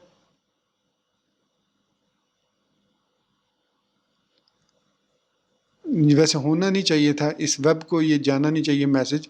सो इसका मतलब है कि इस दिस एमिट 2 में कोई इशू है या फिर हमने इसको नेम प्रॉपर नहीं दिया। लेकिन नेम तो ठीक है। अच्छा हाँ, सर्विसेज डॉट मोबाइल है ना, सर्विसेज डॉट मोबाइल है, सर्विसेज डॉट मोबाइल है कंपोनेंट का नाम। मतलब सर्विसेज के अंदर मोबाइल है, वो सर्विसेज सिर्फ मोबाइल नहीं है। सो इसलिए वो इसको तमाम के तमाम को एमिट कर रहा है। सो अब उसने I am coming from web service component, so अब भी एमिट कर रहा है, एमिट टू। चलिए इसको मैं नेक्स्ट वीडियो ट्यूटोरियल में रखता हूँ कि इसको करना नहीं चाहिए, इसको लोड सर्विसेज डॉट मोबाइल को ही सिर्फ इसको करना चाहिए। तो मे बी इसकी रीज़न ये है कि इसके पैरेलल हैं सारे कंपोनेंट, इसके होम के चाइल्ड है, सॉरी। तो चाइल्ड जो हैं वो सारे के सारे लिसन करते होंगे इस इवेंट को। So that is the reason कि वो इसको मतलब नहीं कर रहे। वो हम नेक्स्ट देखेंगे। तो एक तो इमिट है, एक इमिट 2 है, एक इमिट सेल्फ है और एक इमिट अप है। सो इमिट अप में वो सिर्फ अपने पेरेंट को ही रिटर्न करेगा। सो यहाँ पर इमिट अप जो है वो हमारे पास इवेंट नेम और पैरामीटर्स ही हम इसमें देते हैं। सो इसमें हमें नेम नहीं देना पड़ता, इवेंट अप। सो इसको मैं अब सिर्फ रिकैलकुलेट करता हूँ और यहाँ पर मैं इसको रीलोड करूँ, अगर कैशे क्लियर करके रीलोड कर लेते हैं क्योंकि समटाइम कैशे का भी इशू आता है। सो यहाँ पर मैं 6 कर रहा हूँ, यहाँ पर 6 कर रहा हूँ और शो रिज़ल्ट कर रहा हूँ। सो देखिए यहाँ पर रिज़ल्ट आया और यहाँ पर भी कोई रिज़ल्ट नहीं आया और यहाँ पर भी कोई रिज़ल्ट हमें शो नहीं हुआ। सो इट मीन्स ये सक्सेसफुली काम कर रहा है। तो इवेंट 2 में 1 मिनट कॉन्टैक्ट कर देता हूँ इसको। कॉन्टैक्ट का यहाँ पर कंपोनेंट एडिड नहीं है, लेकिन फिर भी मैं उसको इवेंट को एमिट कर रहा हूँ और यहाँ पर मैं एम्प्टी कैशे एंड रीलोड करता हूँ। अब मैं यहाँ पर 6 और 6 करता हूँ। सो इसने उन तमाम कंपोनेंट्स को कॉल किया है। एनीवेज इट मीन्स ये जो कंपोनेंट्स हैं, आई am coming from web service component, ये लिसन करेंगे इमिट टू को। अगर आपने इमिट टू किसी भी कंपोनेंट को एमिट कर रहे हैं, चाहे वो एग्जिस्ट करता है चाहे वो एग्जिस्ट नहीं करता, तो इस पर मैं रिसर्च थोड़ा सा और करूँगा कि ये मुझे कंफ्यूज कर रहा है, क्योंकि पहले ये ठीक काम कर रहा था, शायद ये कोई मिस्टेक ना हो। खैर इसको हम बाद में देख लेंगे। तो इस तरीके से हम जो है वो नेस्ट कर सकते हैं कंपोनेंट्स को और वो इवेंट के को लिसन कर सकते हैं।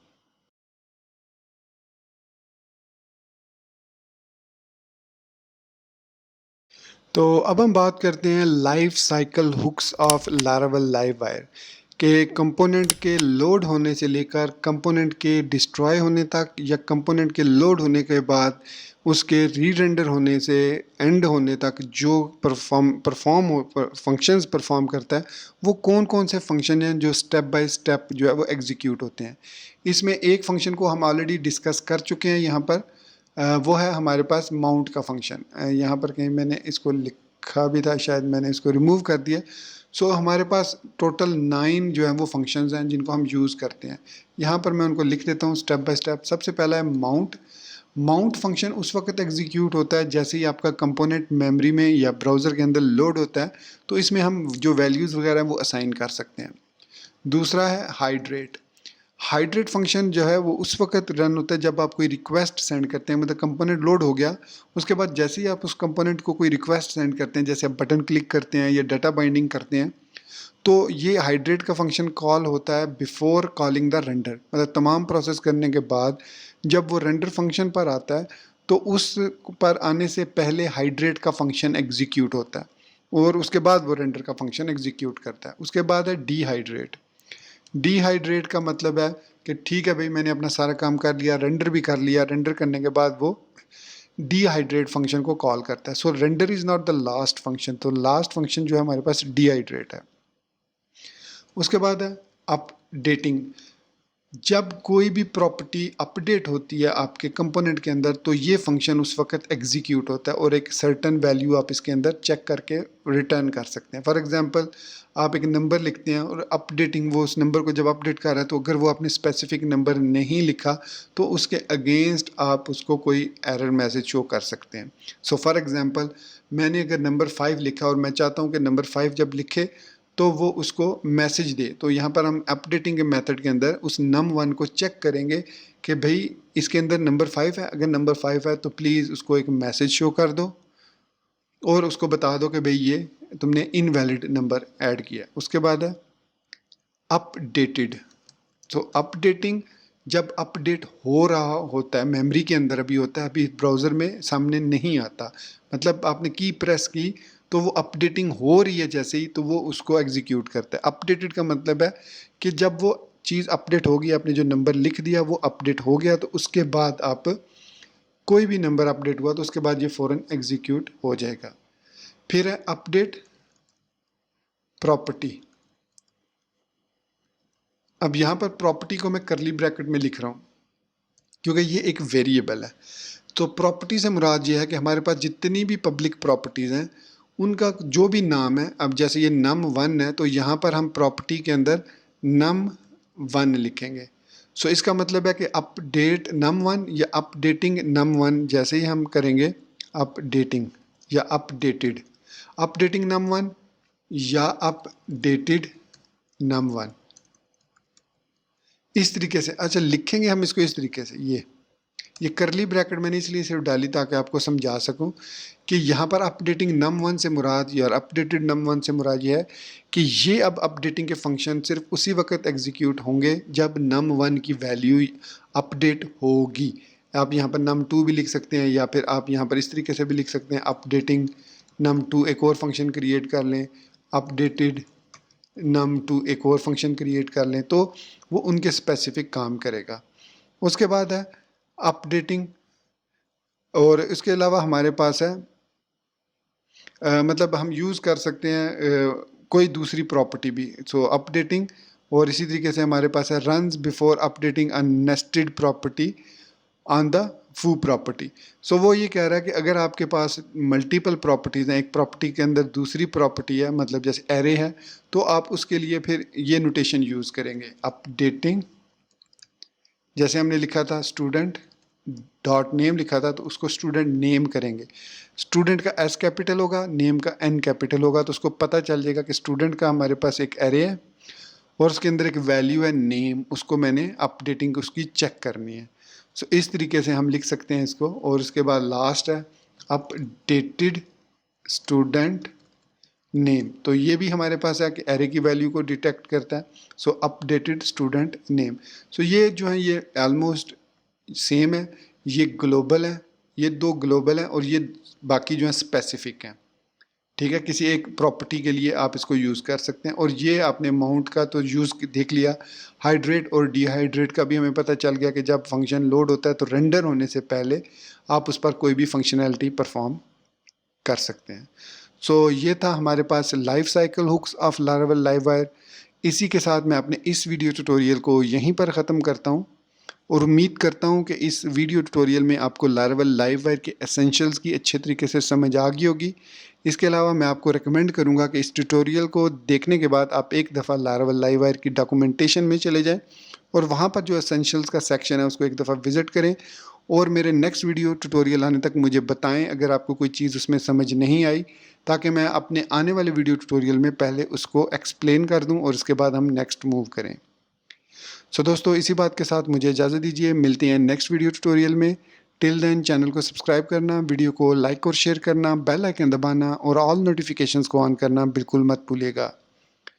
और स्पेशली मुझे अपनी दुआ में याद रखिएगा। So guys, thank you very much for watching this video tutorial. Take care, goodbye and अल्लाह हाफिज़।